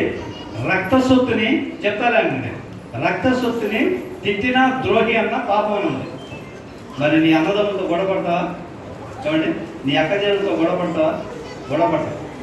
ఇప్పుడు కూతురు పెళ్ళయింది, 2 కొడుకులు నాకు కూతురు పెళ్ళయింది. కొన్ని సంవత్సరాలకు వచ్చిన అన్న నీ యాత్ర వాటా నాకు అంటే వీళ్ళేమంటారు? ముగ్గురు ఇచ్చారండి, కట్టం ఎత్తుకెళ్ళి మనం నీకు వేసి కోరుతానా అని వస్తారు. అదే ఆడు బైబిల్ చదువుంటే సువార్త అందుంటే తండ్రి రాష్ట్రంలో నీకు కూడా వాటా ఉంది, తీసుకోమంటారు. హల్లెలూయా. కొన్ని రాష్ట్రాలు స్త్రీ కూడా వాటా ఉందని ప్రకటన చేశారు. కారణం ఏంటంటే అది బైబిల్లో ఉంది. ప్రేమ చూపిస్తారు నెక్స్ట్. అంటే అర్థమైందా? ఇప్పుడు అటు బైబిల్ చదివితే ఏముంది? అమ్మ నీకు కూడా వాట ఉంది తల్లి, కట్నం దొరుకుతుంది, నువ్వు ఇంటి మళ్ళీ ఆర్థిక వెళ్తావు, నీకు అర్థం ఉందిలే, ఏం చేస్తావు అంటే ఆడపిల్ల మగపిల్లాడు సమానము దేవుడి దృష్టిలో. హల్లెలూయా. అదే సువార్త అండి. అర్థమైందా? నువ్వు నేను వేరు వేరు కాదండి, ఇద్దరు సమానమే. పిల్లలు తల్లిదండ్రులకు సమానమే. రేపు వస్తే నాన్న చూడదు, నన్ను చూడాలి, కొడుకు చూస్తారా? పూర్తిగా చూస్తున్నారు ప్రియమైన దేవుడు కదా. కనుక సువార్తను అందించాలంటే దేవుడు చెప్పిన మాటలను అందించాలి ప్రియమైన దేవుడు కదా. అందుకే యెషయా గ్రంథంలో ఒక మాట ఉంది, 53:10 ఏముందంటే ఆయన సంతానము అభివృద్ధి చెందుతుంది అని రాయబడి. యెషయా గ్రంథంలోనే ఎవరి సంతానం అండి? యేసు ప్రభు సంతానం. ఆ శిలువలో రక్తాన్ని చెందించడానికి కారణం ఏంటంటే ఆయన తన సంతానాన్ని అభివృద్ధి పరచుకోవడానికి. ఎవరైతే యేసు ప్రభువును నమ్ముకునే సువార్తని మరి నమ్మి బాప్తిసం తీసుకుంటాడో వాళ్ళందరూ ఆయన సంతానం అయిపోయారు, వాళ్ళు దేవుడి యొక్క బిడ్డలు అయిపోయారు. ప్రియమైన దేవుడి బిడ్డ. ప్రపంచం అంతా కూడా క్రైస్తత్వం ఉంది. క్రైస్తవులు అంటే ఏంటి? మత్తయి సువార్త 11వ అధ్యాయం చదవండి, వచ్చిన చెప్పను, అక్కడ ఉంది శిష్యులు క్రైస్తవులుగా పిలువబడ్డారు. హల్లెలూయా. హల్లెలూయా. ఎవరికైనా నిద్ర వస్తుందా? ఒక 10 నిమిషాలు నిద్రపోండి, తర్వాత చెప్తా. అంటే నేనేం టెన్షన్ పెట్టుకోను, బేజారు. మీకోసమే నేను వచ్చా, మీకు సువార్త ప్రకటించడానికి. మీరు సాతంతో సహవాసం చేస్తాను, నేనేం చేస్తానండి? దాన్ని ఏమైనా చేయగలనా? నేను దేవుడి మాట చెప్పడానికి వచ్చాను. కనుక ప్రియమైన దేవుడి బిడ్డరా, ఇక్కడ గమనించండి ప్రియమైన దేవుడి బిడ్డరా, ఆయన సంతానము అభివృద్ధి చెందుతుంది. అలాగే అపోస్తలుల కార్యం 11వ అధ్యాయంలో శిష్యులు క్రైస్తవులుగా పిలువబడ్డారు. అంటే మంచి మార్గంలో నడిచేవాడిని క్రైస్తవులు అంటారు. అది మతం కాదు, కులం కాదు, క్రైస్తవులు అంటే. అర్థమైందా? మంచి మార్గంలో నడిచేవాడిని క్రైస్తవులు అంటారు. అంటే ఆయన సంతానం అంతా కూడా మంచి మార్గంలో నడుస్తుంది. మంచి నువ్వు సువార్త అందిస్తే వాడు మంచిగా ప్రభువులో నడుస్తాడు. అదే దొంగ సువార్త అందిస్తే వాడు దొంగడే. అర్థమవుతుందా ప్రియమైన దేవుడు బిడ్డారా? కనుక నీకోసం నా కోసం కలవరశిలో రక్తాన్ని చిందించి చనిపోవడం గల కారణం ఏంటంటే మనందరినీ పరలోక రాజ్యంలో ఉంచాలనేది ఆయన. అందుకే సర్వలోకానికి సువార్త అందిన తర్వాతే అంతం వస్తుంది. అంటే అంతం ఇంకా రాలేదంటే మైనస్ ఏంటి? నువ్వు నేను సువార్త ప్రకటించట్లేదు. ఈ రోజు నుంచి మనం ప్రకటించాలి, ఆయన సువార్తను ప్రకటించాలని డిసైడ్ చేసుకోవాలి ప్రియమైన దేవుడు బిడ్డ. ఇది బాప్టిస్ట్ సంఘం అంటే పరిశుద్ధాత్మ వరం పొందిన వారు, తండ్రి కుమార పరిశుద్ధాత్మ. మరి 3 త్రియేక దేవుడు. బైబిల్ ఎక్కడ లేదు, కానీ ఎవరు చేయాల్సిన పని వాళ్ళు చేస్తున్నారు కాబట్టి మనం ఆశ్రయించబడుతున్నాం. అలాగే మీ కుటుంబంలో కూడా తాత, తండ్రి, కొడుకు ఎవరు చేయాల్సిన డ్యూటీలు వాళ్ళు చేస్తే కుటుంబం ఆశ్రయించబడుతుంది. తాతే డ్యూటీ చేసుకొచ్చి తండ్రి కొడుకు తాగి తందాలు ఆడితే ఆ కుటుంబం డెవలప్ అవుతా. అవును, ముగ్గురు సంపాదిస్తే అప్పుడు సంతోషం, సమాధానంగా ఉంటుంది. ఇప్పుడు ఈ కాలంలో స్త్రీలు కూడా ఉద్యోగాలు చేసే పరిస్థితి వస్తుంది. ఎందుకంటే ఖర్చులు పెరిగిపోయాయి. ఆ రోజు ఆటోలు వెళ్ళాలన్నా బస్సులు వెళ్ళాలన్నా తక్కువ 2 రూపాయలు ఉండేది. ఇప్పుడు ఎంత ఉందండి? ఇక్కడి నుంచి అక్కడికి వెళ్ళాలంటే 50 రూపాయలు అడుగుతున్నాడు. ఖర్చులు పెరిగింది. అందుకే ఇద్దరు పని చేయాల్సిన పరిస్థితి వచ్చింది. కాబట్టి ఇవన్నీ మనం అవగాహన చేసుకోవాలి ప్రియమైన దేవుడు బిడ్డలారా. అందరూ కష్టపడి పనిచేస్తేనే ఆ కుటుంబం సంతోషంగా, సమాధానంగా ఉంటుంది. అందుకే దేవుడు ఏమన్నాడంటే శత్రువులను ప్రేమించు, శత్రువుల గురించి ప్రార్థించు అన్నాడు. శత్రువులు ఎవరండి? శత్రువులు ఎవరు? ఎక్కడికి ఊరుపడ్డారా శత్రువులు? ఎవరు మనకి శత్రువులు? ఐడియా రారా? స్నేహితులు కాదు, మన బంధువుల్లోనే శత్రువులు ఉంటారు. శత్రువులు ఎవడో కాదు, మన బంధువుల్లోనే శత్రువు ఉంటాడు. వాడే మనకి కిటికీలు పెడతాడు, మోసం చేస్తాడు, దగా చేస్తాడు. వాడికి గొడవ అవుతుంది, మనం మాట్లాడుకో. ఇప్పుడు వాడి గురించి దేవుడు ఏం చెప్పాడు సువార్తలో? వాళ్ళ గురించి ప్రార్థన చేయన్నాడు. నేను ఎందుకు చేస్తా? ముందు ఆయన చేసేదేంటి? నాకు మోసం చేశాడు, నన్ను అవమానపరిచాడు, అది కుయ్యి అని అన్నావు అనుకో, ఓకే ప్రార్థన చేయాల. అది చెడిపోయాడు, బాగుపట్ల చెప్పాడు కదా. ఇప్పుడు వాడు డబ్బుల కోసం ఎవరు దగ్గరికి వస్తాడు? నువ్వు బంధువు కదా, నీ దగ్గరికి వస్తాడా రాడా? వచ్చినప్పుడు ఏం చేస్తాడు? ఊరినే వస్తాడా? ఏడుస్తాడో, లేదా కాళ్ళు పట్టుకుంటాడో, ఏదో ఒక నటిస్తాడు, నీ దగ్గర కొంత రాబట్టుకుంటాడు. ఇప్పుడు ఆడు కొంత ఇచ్చావు. దీన్ని మనం నిల్వ చేయాలంటే నువ్వు రోజుకి 10 గంటల పని చేస్తుంటే ఇప్పుడు 14 గంటల పని చేయాలి. వాడు పంపించేవాడా? అందులో లాస్ అయ్యావు కదా, మళ్ళీ దాన్ని కూర్చోవాలా? వాడు ఒక్కరోజు తాగుతాడా? మళ్ళీ 2 నెలలు 3 నెలలకు వస్తాడు. వాడు వచ్చి ఏడ్చి కాళ్ళు పట్టుకొని ఏదో చేసి ఎత్తుకెళ్తాడు. ఆడి గురించి మనం కష్టపడాలి. అదే ప్రార్థన చేస్తే ఆడు బాగుపడితే నీ దగ్గరికి వస్తాడా? చస్తే రాడు. హల్లెలూయా. అది దేవుడు చెప్పిన సువార్త. శత్రువుల గురించి కూడా ప్రార్థన చేయి, వాడు నీ దగ్గరికి రాడు. నా జీవితం పాడు చేసిన అందరి కోసం ప్రార్థన చేశాను, ఇప్పుడు చేస్తున్నా కంటిన్యూగా. ఒక్కడు కూడా పేదవాడు లేరు. నాకు నష్టం చేసిన దగ్గర 4 ప్లస్ 5. 5గురిలో ఒక ఫ్యామిలీ కోటీసులు అయిపోయారు, 4 లక్షాధికారులు అయిపోయారు. నా దగ్గరికి ఇంతవరకు రాలా, ఇంతవరకు రాలా. ఎందుకంటే నా దగ్గర ఉందిగా. ఒకడు వస్తే సేవకి అంట, ఒకడు వస్తే సేవకి అంట. అందుకే వాళ్ళు బాగుంటే, వాళ్ళు చెడిపోతే వాళ్ళు నాశనం అయిపోయినట్టు దేవుడు నాశనం చేస్తాడు. ఎందుకంటే ఆయన బిడ్డలో మన నోట్లో మంచిది అంటే మంచి అవుతుంది, చెడు అంటే చెడు అవుతుంది. ప్రియమైన దేవుడు బిడ్డ. అందుకే మనం చెడు అన్న చెడిపోయాడు అనుకో, నా దగ్గరికి వస్తాడు. ఇంకా నా నేను పోషిస్తాను.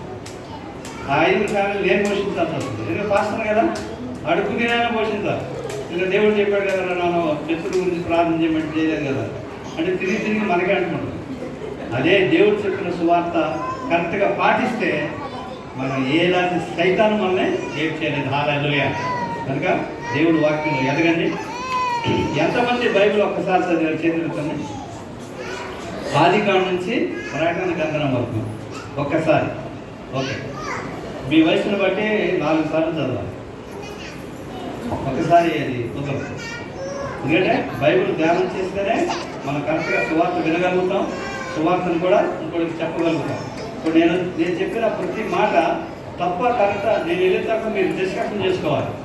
తప్పైతే వాళ్ళు ఇంకోసారి నేను పిలవను. అయ్యారు అద్భుతంగా ఉంది అయ్యారు, బాగా ఏం చెప్పారంటే చించేశారండి, చించి పారేశారు. ఏముండదు, 2సారి పిలవరుగా. అదే బాగుందంటే 2సారి పిలుస్తారు. ప్రియమని చెప్తున్నారు. ఎందుకు చెప్తుంటే మనం ఎన్ని రోజులు ఉంటామో మనకి తెలియదు. వస్తే మర్చిపోతాం. గతం పోయాం. బ్రతుకున్నప్పుడే 10 మందికి ఉపయోగపడేటట్టుగా జీవితం ఉన్నంతలో మనమేమి ఇచ్చేయమంటున్నా. ప్రార్థన రూపంగా, లేకపోతే పని రూపంగా, ఆర్థికంగా బాగుంటే ఆర్థిక రూపంగా హెల్ప్ చేద్దాం. బైబిల్ ఒక మాట ఉంది, నీకు సహాయం చేయగల స్థితి ఉండి చెయ్యకపోతే పాపం అన్నాడు. అది మన క్రైస్తవులకి హృదయాన్ని తాగాలి. అన్యులుగా అయితే అర్థం కాదు. మనకి చెప్పాడు దేవుడు, నీకు స్తోమత ఉంటే తప్పుగా సహాయం చేయాలి, లేకపోతే అది పాపం అనేది సెలవిచ్చాడు. నేను సువార్తలో కూడా నాకు బియ్యం ఇచ్చేవాడు.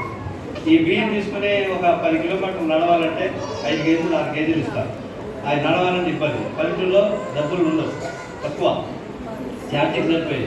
కానీ ఈ బియ్యం చేసేవాడిని ఉదయమే బస్ స్టాప్ దగ్గరికి వచ్చేవాడిని. అక్కడ టీ బొంకు ఉంటుంది కదా, ఆ బొంకాయని చెప్పేవాడిని, బ్రదర్ నా దగ్గర ఒక 5 కేజీలు బియ్యం ఉంది, నేను పార్సల్ ఎవరికి అవసరం ఉందో వాడికి మాత్రం వాడికి తెలుస్తుంది, టీ కొట్టుడికి అతనికి అని చెప్పాను. సరే అని చెప్పాడు. వచ్చిన వాళ్ళందరూ అడుగుతున్నాడు. నేను పక్కన కూర్చున్నా. ఏరా రాత్రి 10కి రావచ్చు? వెళ్ళాను రాత్రి 10 గంటలకు ఇచ్చాడు. ఇప్పుడు తెచ్చుకుని తిన్నానా అంటాడు. ఇట్లా అన్నట్టు ఒక ఆయన ఇవ్వలేదు, పొద్దున కూడా వల్ల పిస్తా అన్నాడు. నీ దగ్గర టీకి వచ్చా, టీ తాగెళ్ళి డబ్బులు తీసుకొచ్చి వెళ్ళి వండుకోవాలరా, ఇవ్వలేదు, పిల్లలు కూడా ఫస్ట్ ఉన్నారు అన్న. వాడు అంటే లోపల పిలిచాడు. పిలిచి నన్ను పిలిచాడు. ఇగో అయ్యగారు ఫాస్ట్ నీ దగ్గర బియ్యం ఉంది 5 కేజీలు నీకు ఇస్తున్నాడు, తీసుకెళ్ళి వండుకోపస్తున్నాడు. అయ్యా ఎంత ఇమ్మంటావు అన్నా. నేను డబ్బుల కోసం కాదు, నాకు వాళ్ళు ఫ్రీగా ఇచ్చారు, నేను నీకు ఇచ్చేస్తున్నాను. ఎవరికి అవసరం ఉందో వాడికి ఇవ్వాలి. నేను మోసగా తినచ్చు, నాకు 4-5 రోజులు వస్తుంది. కానీ అక్కడ ఎవరికి అవసరం ఉంది అనేది దేవుడు నాతో మాట్లాడాడు. కాబట్టి ఎవరికి అవసరం ఉందో వాడికి ఇమ్మన్నాడు. అందుకే నీకు చెప్పాను.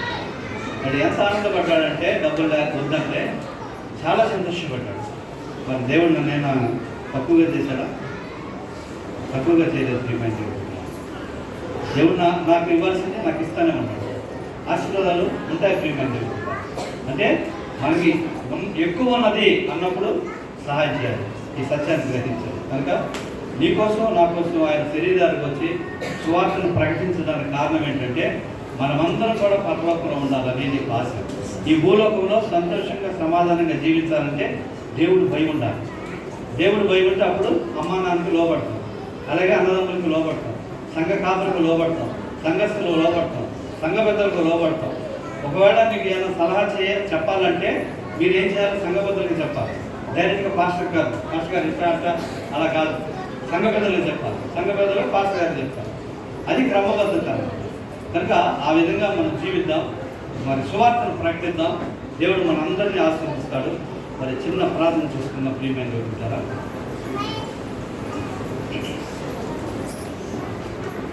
తండ్రి మాట జవదాటినందుకు కడచూపు చూడలేదు, ఊరే నన్ను చూసి కల తిప్పింది, అన్న మనసు నన్ను రావద్దంది. ఈ ఘోరమైన పాపికి లోకమే అయ్యింది చీకటి. ఓ దేవా నా మొరాలకించుము, నా ప్రార్థనకు చెవియొగ్గు. పరిశుద్ధ ప్రేమగల తండ్రి, నిత్య సమాధానం స్తోత్రాలు.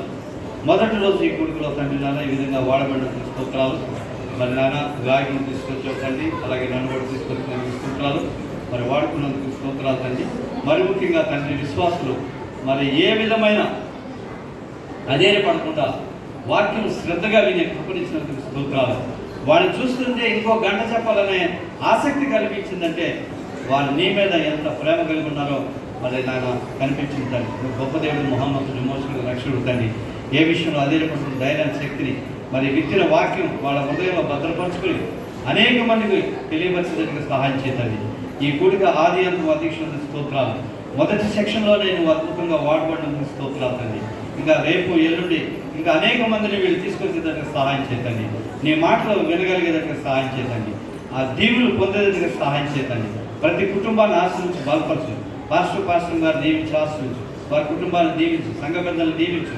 అలాగే ఇంకా పాస్టర్లు వచ్చేదేవా వాళ్ళందరూ కూడా ఆశ్రయించి బలపరచు, సహాయం చేతండి. ప్రతి బిడ్డని దీవించినాను. యవనస్తులు కోయర్ని మరి ముఖ్యంగా ఆశ్రయించి బలపరుచుతండి, సహాయం చేతండి. నీవే అందరికీ తోడు నీడిగా రక్షణమని మరి నెక్స్ట్ జరగబోయే కార్యక్రమంతో కూడా నేను నామాన్ని గర్పరచుకోమని త్వరలో తీరున్న యేసుక్రీస్తునామన ప్రార్థించి అడిగి పెట్టుకుంటున్నాను తండ్రి. ఆమేన్, ఆమేన్, హల్లెలూయా. నేను సింగర్ కాదండి, నేను రాసిన పాట నాకు అంత గాత్రం కాదు. సింగర్స్ వచ్చిన ఆడు పాడతారు. నేనేదో పాటల్లో నేను రాసిన పాటలే పాడుతున్నాను. ఏమన్నా తక్కువ తీసుకుంటుంటే గాత్రం బాగుంది అనుకోకండి.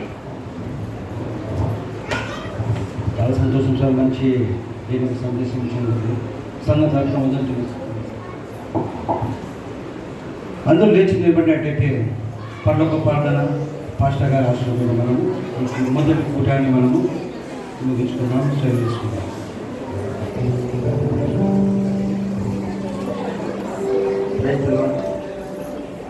చివరిగా అందరము పరలోక ప్రార్థన ఆశీర్వాదంతో మనము ఈ మొదటి రోజు రివైవల్ మీటింగ్ మనము ముగించుకుందాము. క్షమించుము, మమ్మల్ని శోధన లేక కేడిసి తప్పించుము. ఎందుకంటే రాజ్యము, బలము, మహిమ నిరంతరం నీవైనావు తండ్రి. ఆమేన్.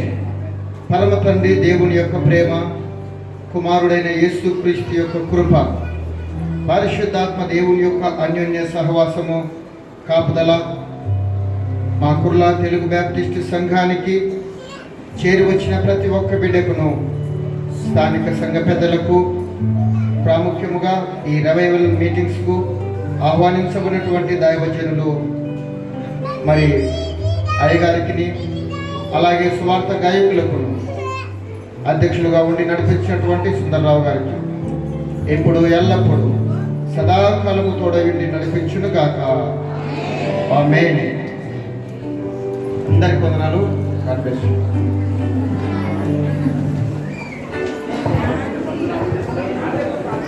Praise the lord. దయచేసి మరి రేపు అందరూ త్వరగా రావాలని ప్రభుపేట మనం చేస్తున్నాము.